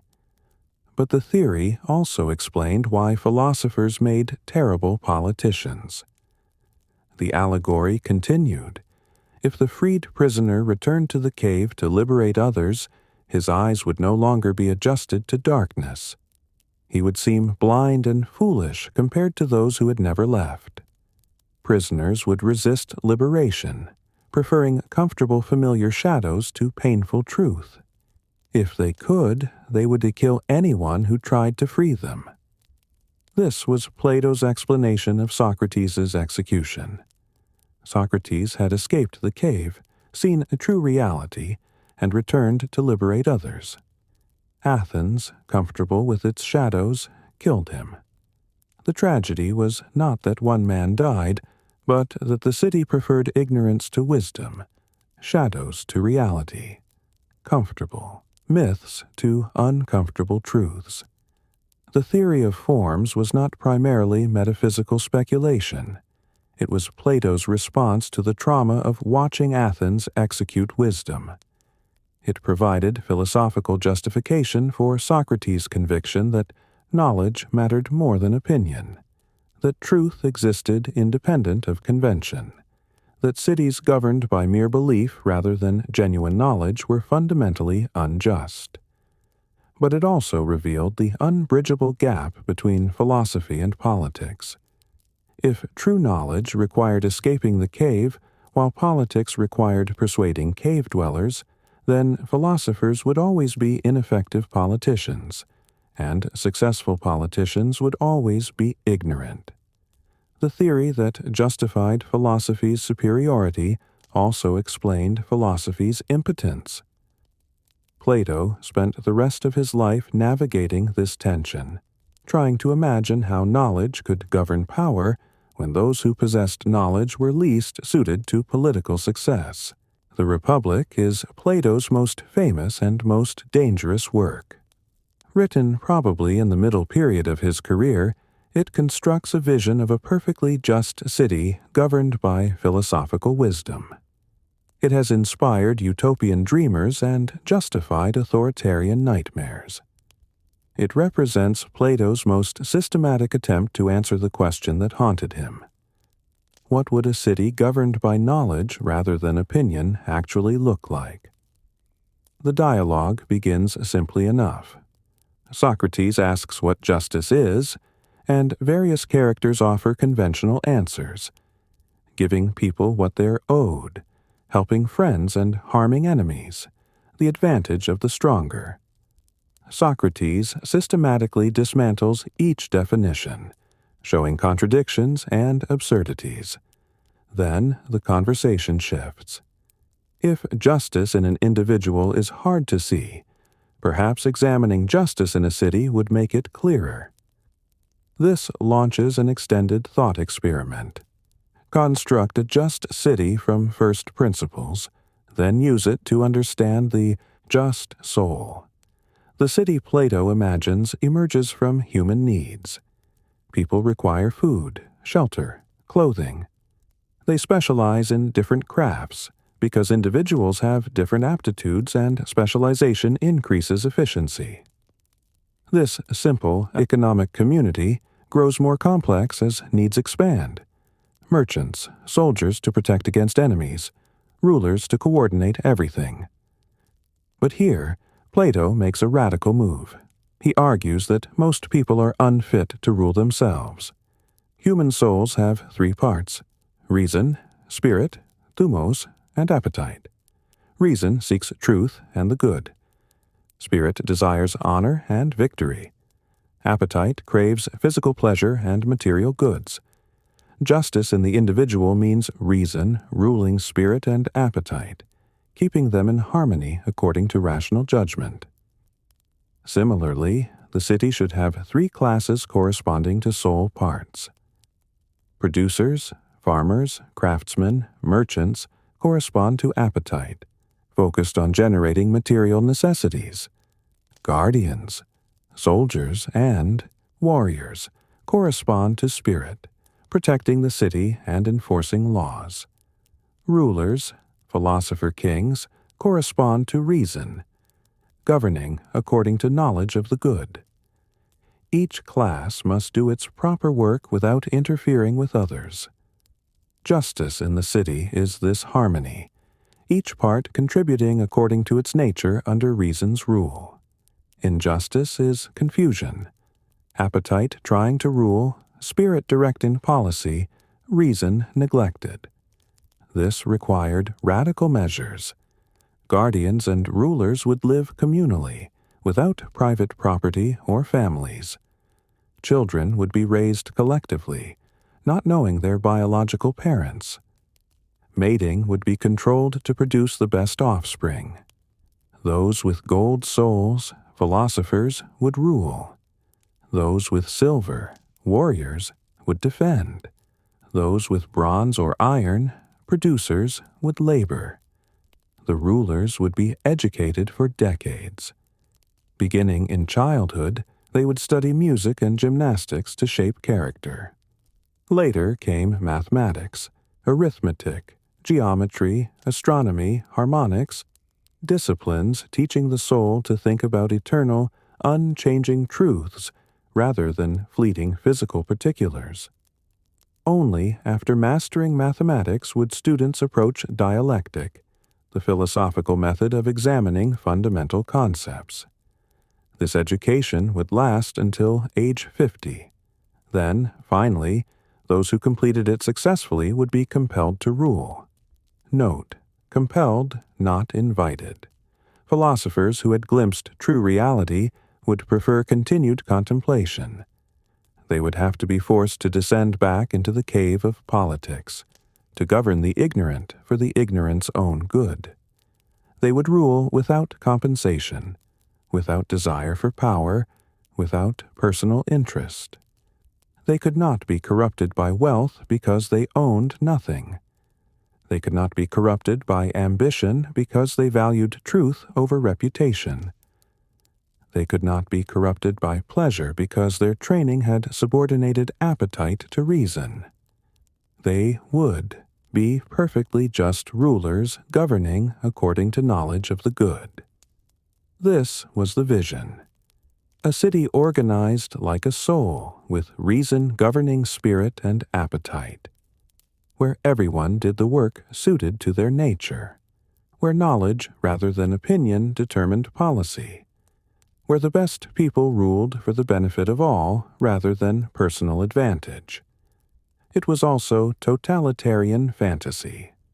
The city Plato described required abolishing the family among the ruling class, treating children as state property, enforcing eugenic breeding programs, censoring art and poetry that might corrupt souls, maintaining a rigid class system with no social mobility, and compelling an educated elite to govern the uneducated masses against the philosopher's will.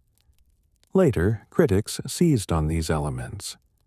Popper called Plato an enemy of open society, a proto-totalitarian who valued order over freedom. Others noted the republic's similarities to fascist or communist states. the abolition of private property, the subordination of individual to collective, the rule by an educated elite claiming scientific knowledge of how society should be organized, the censorship of dangerous ideas. But this misses the Republic's context and function. Plato was not writing legislation. He was conducting a thought experiment about what perfect justice would require. The dialogue's more shocking elements, abolishing families, controlling reproduction, censoring Homer, were deliberately provocative, designed to show how radically cities would need to change if governed by philosophical principles. The Republic was also deeply pessimistic. Plato knew no such city would ever exist. He says so explicitly. This city exists only in words, a pattern laid up in heaven for those who wish to see it and govern themselves accordingly. It's a standard for judging actual cities, not a blueprint for revolution. Moreover, the dialogue showed why the ideal was impossible. The section on philosophy and politics was devastating. Philosophers were useless in actual cities because cities valued the wrong things. A ship's passengers wouldn't entrust navigation to the person who knew celestial navigation, but to whoever was most persuasive. Similarly, cities chose leaders through political skill rather than knowledge. Worse, philosophy corrupted talented souls. Young men with philosophical aptitude were drawn into politics, where success required flattering crowds and abandoning truth. The few who resisted became isolated cranks, useless to the city, preserving only their own integrity. The city and philosophy were mutually hostile. Cities corrupted potential philosophers, while philosophers seemed irrelevant to practical politics. This explained why philosopher kings could never rule. The education required to produce philosophical wisdom made people unfit for political success. Those with the knowledge to govern well would be too honest, too committed to truth, too contemptuous of popular opinion to ever gain power democratically. Those who could gain power democratically lacked the knowledge to govern well. The only way philosopher kings could rule was through an extraordinary accident. Either philosophers seized power by force, or existing rulers became genuine philosophers. Plato considered both scenarios vanishingly unlikely. He had tried the second option in Syracuse repeatedly and failed every time. So the Republic was not a practical program, but a demonstration of the chasm between ideal and actual politics. It showed what justice would require, and showed why justice was impossible. It constructed a perfect city in theory, while implying that theory and practice could never align. Yet the vision haunted subsequent political thought. Every claim that experts should govern rather than the masses, that knowledge trumps opinion, that cities should be organized rationally rather than through tradition or popular will, all traced back to Plato's imagined city. Technocrats citing scientific governance, revolutionary vanguards claiming to act for the people's true interests, educational reformers arguing schools should shape souls rather than just transmit information. All were Plato's heirs.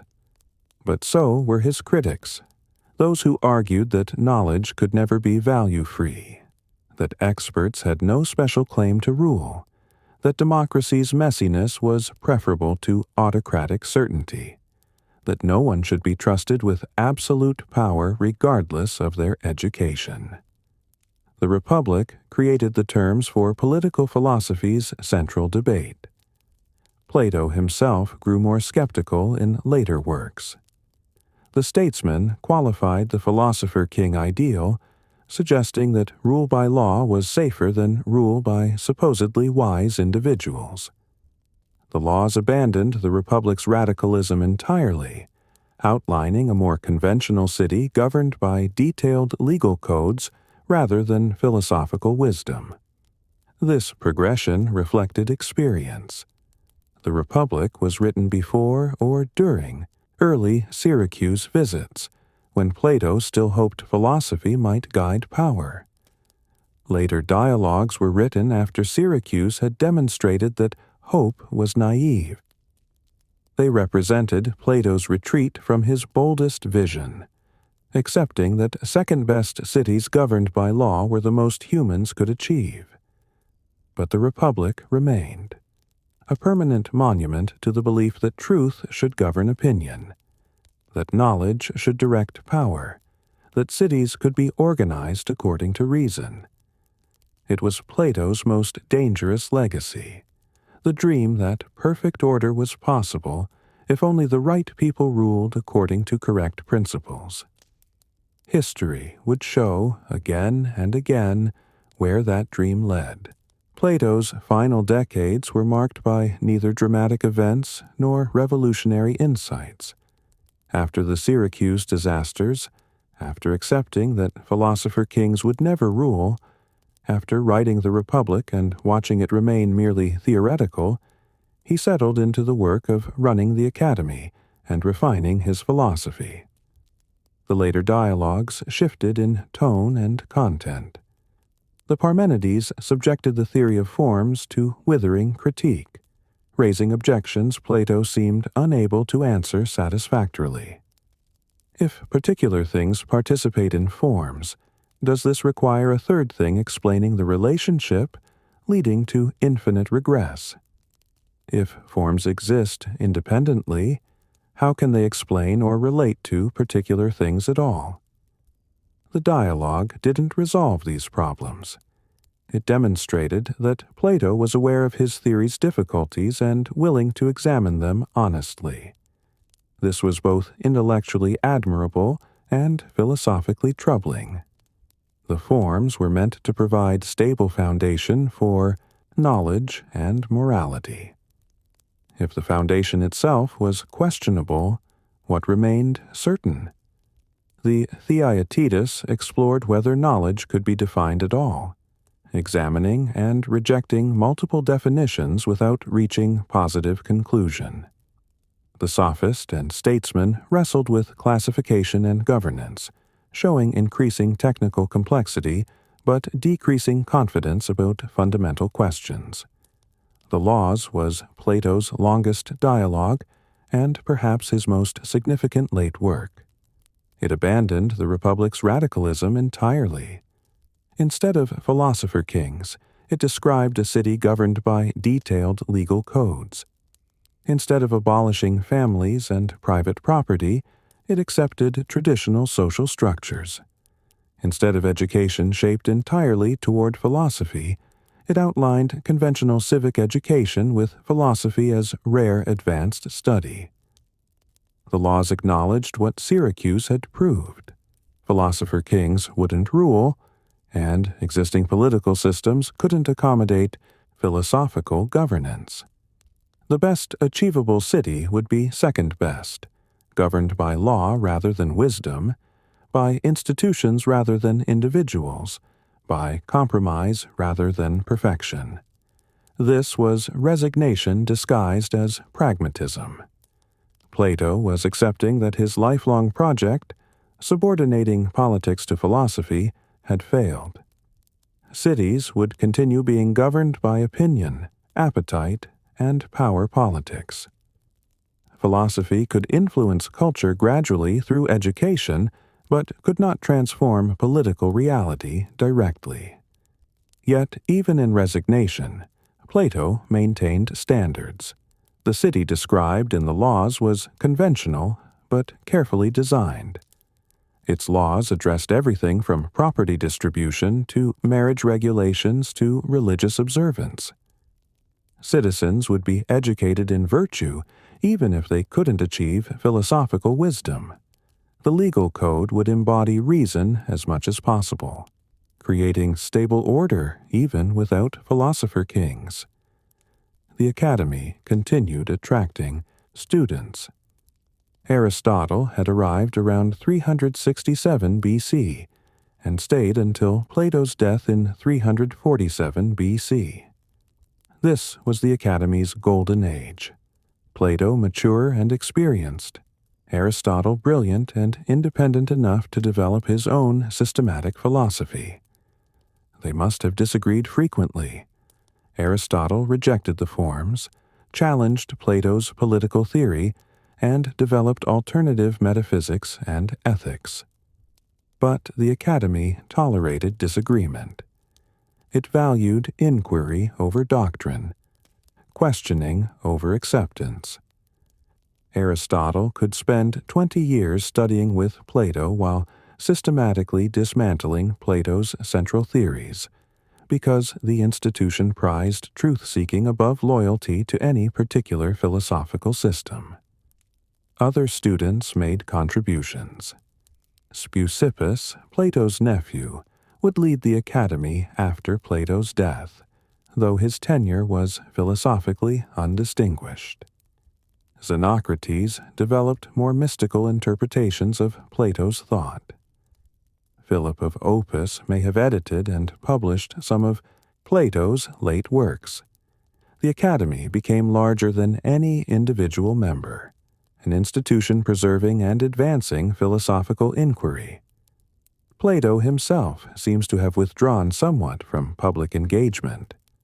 No more Syracuse missions, no more attempts to advise rulers. He taught, wrote dialogues, refined his theories, and managed the Academy. It was quiet work, unglamorous without the drama of his youth or middle age. But there must have been private struggles. He had witnessed Socrates' execution as a young man, believing it revealed democracy's fundamental injustice. He had spent decades developing philosophical alternatives, arguing that knowledge should govern opinion, that truth mattered more than power. He had tried to implement these ideas in Syracuse and failed catastrophically. He had written dialogues imagining perfect cities and watched them remain imaginary. What do you do when your life's work proves practically irrelevant? When you've spent decades insisting that truth should govern cities, only to discover that cities prefer comfortable lies? When your teacher was executed for wisdom, your political philosophy rejected by every existing government, and your hope for philosophical governance revealed as naive? Plato's answer seems to have been, continue anyway. Keep teaching, keep writing, keep refining arguments, keep training students who might, generations hence, create different possibilities. Accept limited impact while maintaining ultimate standards. Work on century-long timescales rather than immediate political change. This required a particular kind of courage. Not the courage to fight and die dramatically, but the courage to continue when success seemed impossible, to maintain intellectual integrity when compromise would have been easier, to keep believing that truth mattered even when the world demonstrated it didn't care. The later dialogues show this quiet resolve. They're less optimistic than middle works, more aware of difficulties and contradictions, more willing to present problems without solutions. But they continue the work, clarifying concepts, examining assumptions, distinguishing genuine knowledge from plausible opinion. Plato died in 347 BC, probably in his early 80s. Ancient sources claim he died at a wedding feast or while writing, but these are likely inventions. What matters is that he died having established an institution that would outlive him by 9 centuries, having written dialogues that would influence Western thought for 2 millennia, and having demonstrated that philosophical inquiry could maintain standards of truth even when politically powerless. He had not achieved his goals. No philosopher kings ruled. Athens and other Greek cities continued their chaotic politics. Democracy endured despite his critiques. power and wisdom remained separate. Truth did not govern opinion. But he had created something permanent. The Academy preserved philosophical method across generations. The dialogues recorded questions and arguments that wouldn't die with him. The vision of a city governed by knowledge, though never realized, remained a standard for judging actual cities.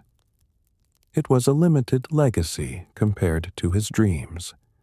But it was more than Socrates had left, and it would prove more influential than any political success could have been. The failure was not insignificant, but the endurance mattered more. Plato's influence on Western civilization is so pervasive, it's nearly invisible. The ideas feel obvious, natural, inherited from the structure of thought itself, rather than from one Greek aristocrat trying to understand why his city executed wisdom. But trace any claim about truth existing independently of opinion back far enough, and you'll find Plato. The belief that moral standards are objective rather than culturally relative. The conviction that expertise should guide policy rather than popular sentiment. The assumption that education's purpose is transforming souls rather than merely transmitting information. The idea that reality has layers, that visible phenomena point toward invisible structures, that understanding requires moving beyond surface appearances. These weren't natural conclusions. They were philosophical positions developed in response to specific historical trauma, refined through decades of teaching and writing, and preserved by institutional continuity. They became foundational to Western thought, shaping everything from Christian theology to modern science to contemporary political theory. Christian thinkers found Plato's forms compatible with divine ideas in God's mind. Augustine synthesized Platonism and Christianity, arguing that eternal truths existed in God's intellect, and that human souls could know them through divine illumination. The material world was fallen and imperfect. True reality was spiritual and eternal. This Platonic Christianity dominated medieval thought, making Plato indirectly more influential than he'd been in pagan antiquity. The Renaissance recovered classical texts and revived interest in Plato directly. Marsilio Ficino translated the complete dialogues into Latin, making them accessible to European scholars. The Platonic Academy in Florence tried to recreate Plato's school. Humanists celebrated the dialogues as models of philosophical inquiry and literary excellence. Modern science developed partly through Platonism. The conviction that nature had mathematical structure, that geometry and number revealed reality's true form, that abstract principles explained physical phenomena. These assumptions enabled scientific revolution. Galileo insisted the book of nature was written in mathematics. Kepler sought geometric harmonies in planetary motion. Newton described universal laws governing all material bodies. They were all, whether they acknowledged it, working within frameworks Plato established. That reality had rational structure, that this structure was mathematical, that understanding required moving from appearances to underlying principles. But Plato's political legacy was darker. Every totalitarian vision of a perfected society, every claim that enlightened elites should govern the ignorant masses, every argument that expert knowledge justifies overriding popular will, all trace back to the Republic. Soviet communism claimed to be scientific governance by a vanguard party that understood historical laws the masses couldn't grasp. Fascism celebrated order imposed by strong leaders who embodied the nation's true will. Technocratic authoritarianism argued that economic development required suspending democracy until populations were sufficiently educated. all invoked Platonic logic. Knowledge should govern opinion. Experts should rule. Perfect order was possible if only the right people held absolute power. This wasn't Plato's intent. He had imagined philosopher kings as selfless, incorruptible, devoted to truth above power. Real authoritarians were selfish, corrupt, devoted to power above truth. Plato would have despised them. But the Republic provided authoritarian language and concepts. Once you accept that some people possess truth while most live in ignorance, that governance requires special knowledge ordinary citizens lack, that perfect order is achievable through correct social organization, you've established premises that can justify tyranny even if that wasn't your goal. Liberal Democrats developed opposing arguments, also using Plato. Karl Popper attacked the Republic as totalitarian proto-fascism, arguing that open societies must reject Platonic certainty in favor of fallibilism and democratic revision. John Stuart Mill insisted no one should be trusted with unchecked power regardless of their wisdom. Democratic theorists argued that the collective judgment, for all its flaws, was safer than autocratic expertise. Yet even democracy's defenders often relied on Platonic assumptions. The belief that education would improve citizens, making democracy function better, implied that governance required knowledge rather than just process. Debates about who should vote, property requirements, literacy tests, age minimums reflected anxiety that uninformed opinions corrupted democratic decision-making. Progressive governance through expert agencies presumed that technical knowledge should sometimes override popular will. The tension ran deep.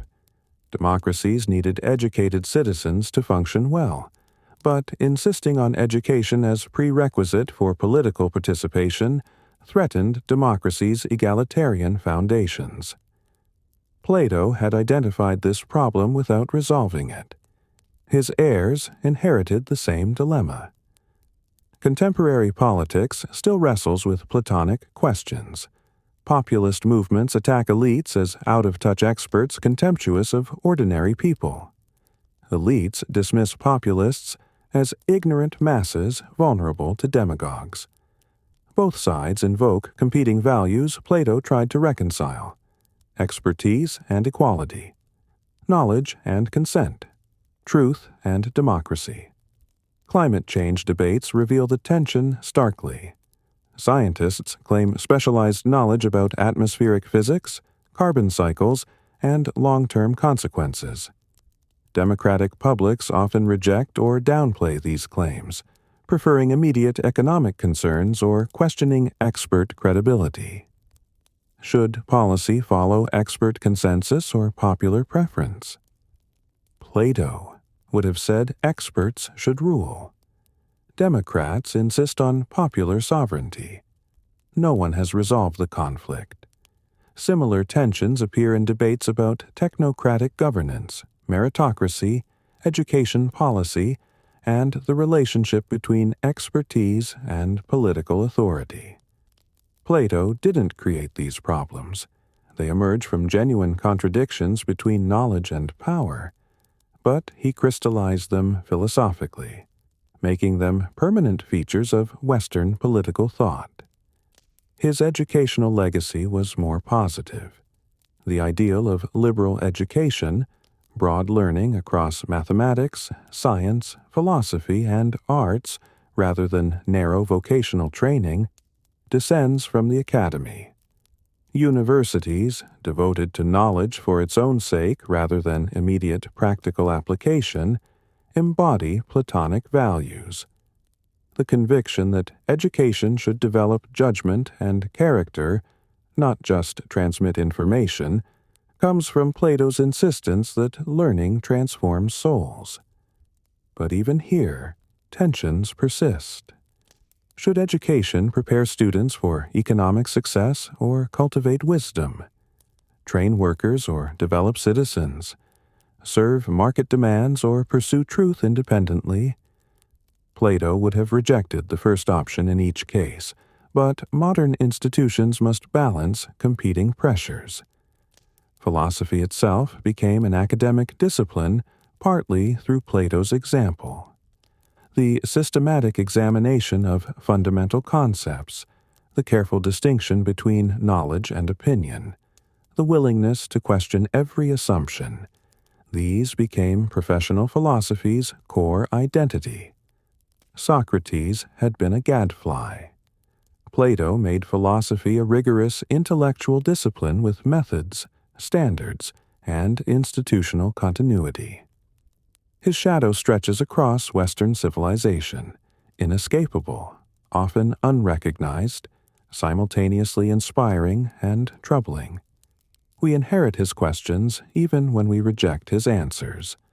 We struggle with tensions he identified even when we've never read his dialogues. We live within conceptual frameworks he established even when we don't know his name. The man who watched Athens execute wisdom for asking uncomfortable questions became the source of concepts Western civilization uses to ask every subsequent question. There's a pattern that repeats throughout history. Societies achieve stability and prosperity. Institutions function reasonably well. Then crisis arrives. War, plague, economic collapse, rapid technological change. Suddenly, the established order seems fragile. People lose faith in traditional authorities. They ask whether those governing them actually know what they're doing. This is when Plato returns. Not the historical Plato, dead more than 2 millennia, but the questions he asked and the answers he offered. When democratic institutions seem chaotic and incompetent, people remember his critique of mob rule. When experts appear to bungle crises, people recall his insistence on philosophical wisdom. When everything feels uncertain, the vision of a city governed by knowledge rather than opinion gains new appeal.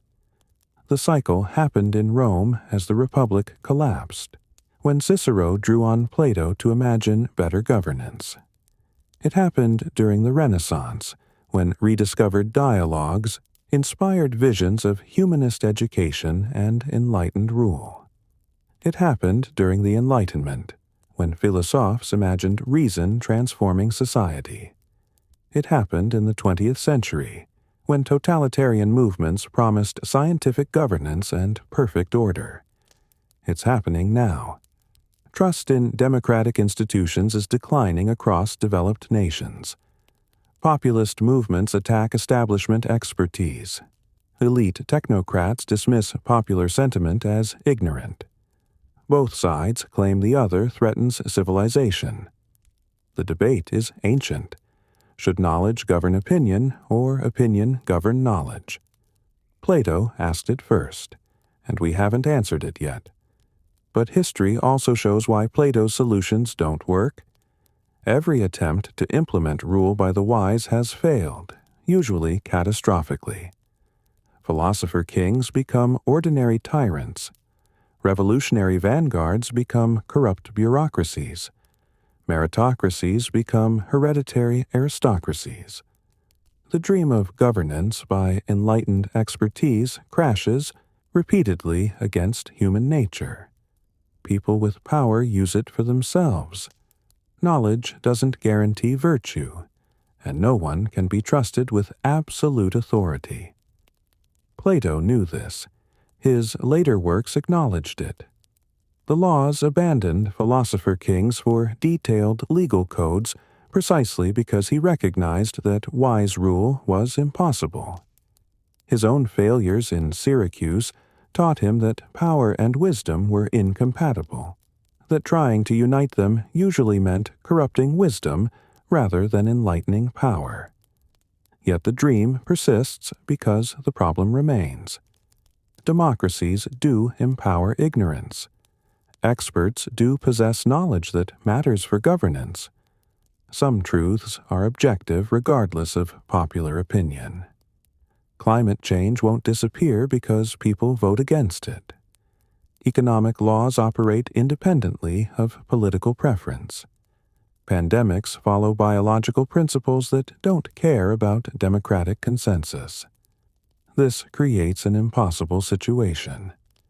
We need expertise to address complex problems, but expertise without democratic accountability becomes tyranny. We need popular sovereignty to prevent autocracy, but popular sovereignty without knowledge becomes mob rule. Plato identified this dilemma without solving it. We've inherited the same contradiction. The deepest question Plato asked remains unanswered. Can truth and political power ever align? Must societies choose between effective governance that's autocratic and legitimate governance that's incompetent? Is there any way to combine expertise with democracy, knowledge with consent, rational policy with popular sovereignty? Modern institutions try various compromises. Constitutional democracies limit popular will through rights and procedures. Expert agencies like central banks operate with independence from political pressure. Courts review legislation against constitutional principles. Educational systems try to create informed citizens capable of democratic participation. None of these fully resolves the tension. Rights can be eroded. Independent agencies can be captured. Courts reflect political appointments. Education doesn't guarantee wisdom. The fundamental problem persists. Governance requires knowledge, but those with knowledge rarely have power, and those with power rarely have knowledge. Plato's legacy is this unresolved tension, permanently embedded in Western political consciousness. We can't embrace his authoritarian solution because history has shown where that leads. But we can't dismiss his insights because the problems he identified are real. We're trapped between Platonic critique and democratic commitment, unable to fully accept either. Perhaps that's appropriate. Plato himself was trapped between philosophy and politics, unable to abandon either or successfully unite them. His life was a series of failures to translate wisdom into power. Syracuse destroyed his hopes for philosophical governance. The Academy demonstrated that philosophy could preserve itself but not transform politics. The dialogues recorded questions without definitive answers. Yet those failures were productive. By demonstrating what doesn't work, Plato clarified what any successful political system must achieve. By showing why philosopher kings are impossible, he revealed why all governance is imperfect. By attempting to unite truth and power and failing, he proved that politics is always compromise between competing goods. This is Plato's actual legacy, not a solution, but a permanent question. Not a blueprint for perfect cities, but recognition that perfection is impossible. Not philosopher kings, but the standard against which all actual rulers fall short. Every society faces the tension between knowledge and democracy, expertise and equality, truth and power. Plato didn't create this tension. It emerges from the structure of human political life. But he articulated it so clearly that we still use his language and concepts when wrestling with these problems. Cities will continue, choosing opinion over truth, just as Athens chose Socrates' execution. Philosophers will continue being irrelevant to actual governance, just as Plato was in Syracuse. Politics will continue being the art of managing ignorance and appetite rather than pursuing wisdom. And Plato's ghost will continue haunting every political crisis, asking whether this has to be true, whether cities could be governed better, whether truth might someday matter more than power. The answer is probably not, but the question remains worth asking. That might be all philosophy can do. Keep questioning. Keep insisting truth matters. Keep demonstrating that comfortable ignorance is dangerous even when uncomfortable wisdom is powerless. That was Socrates' mission. It became Plato's life. It remains our inheritance.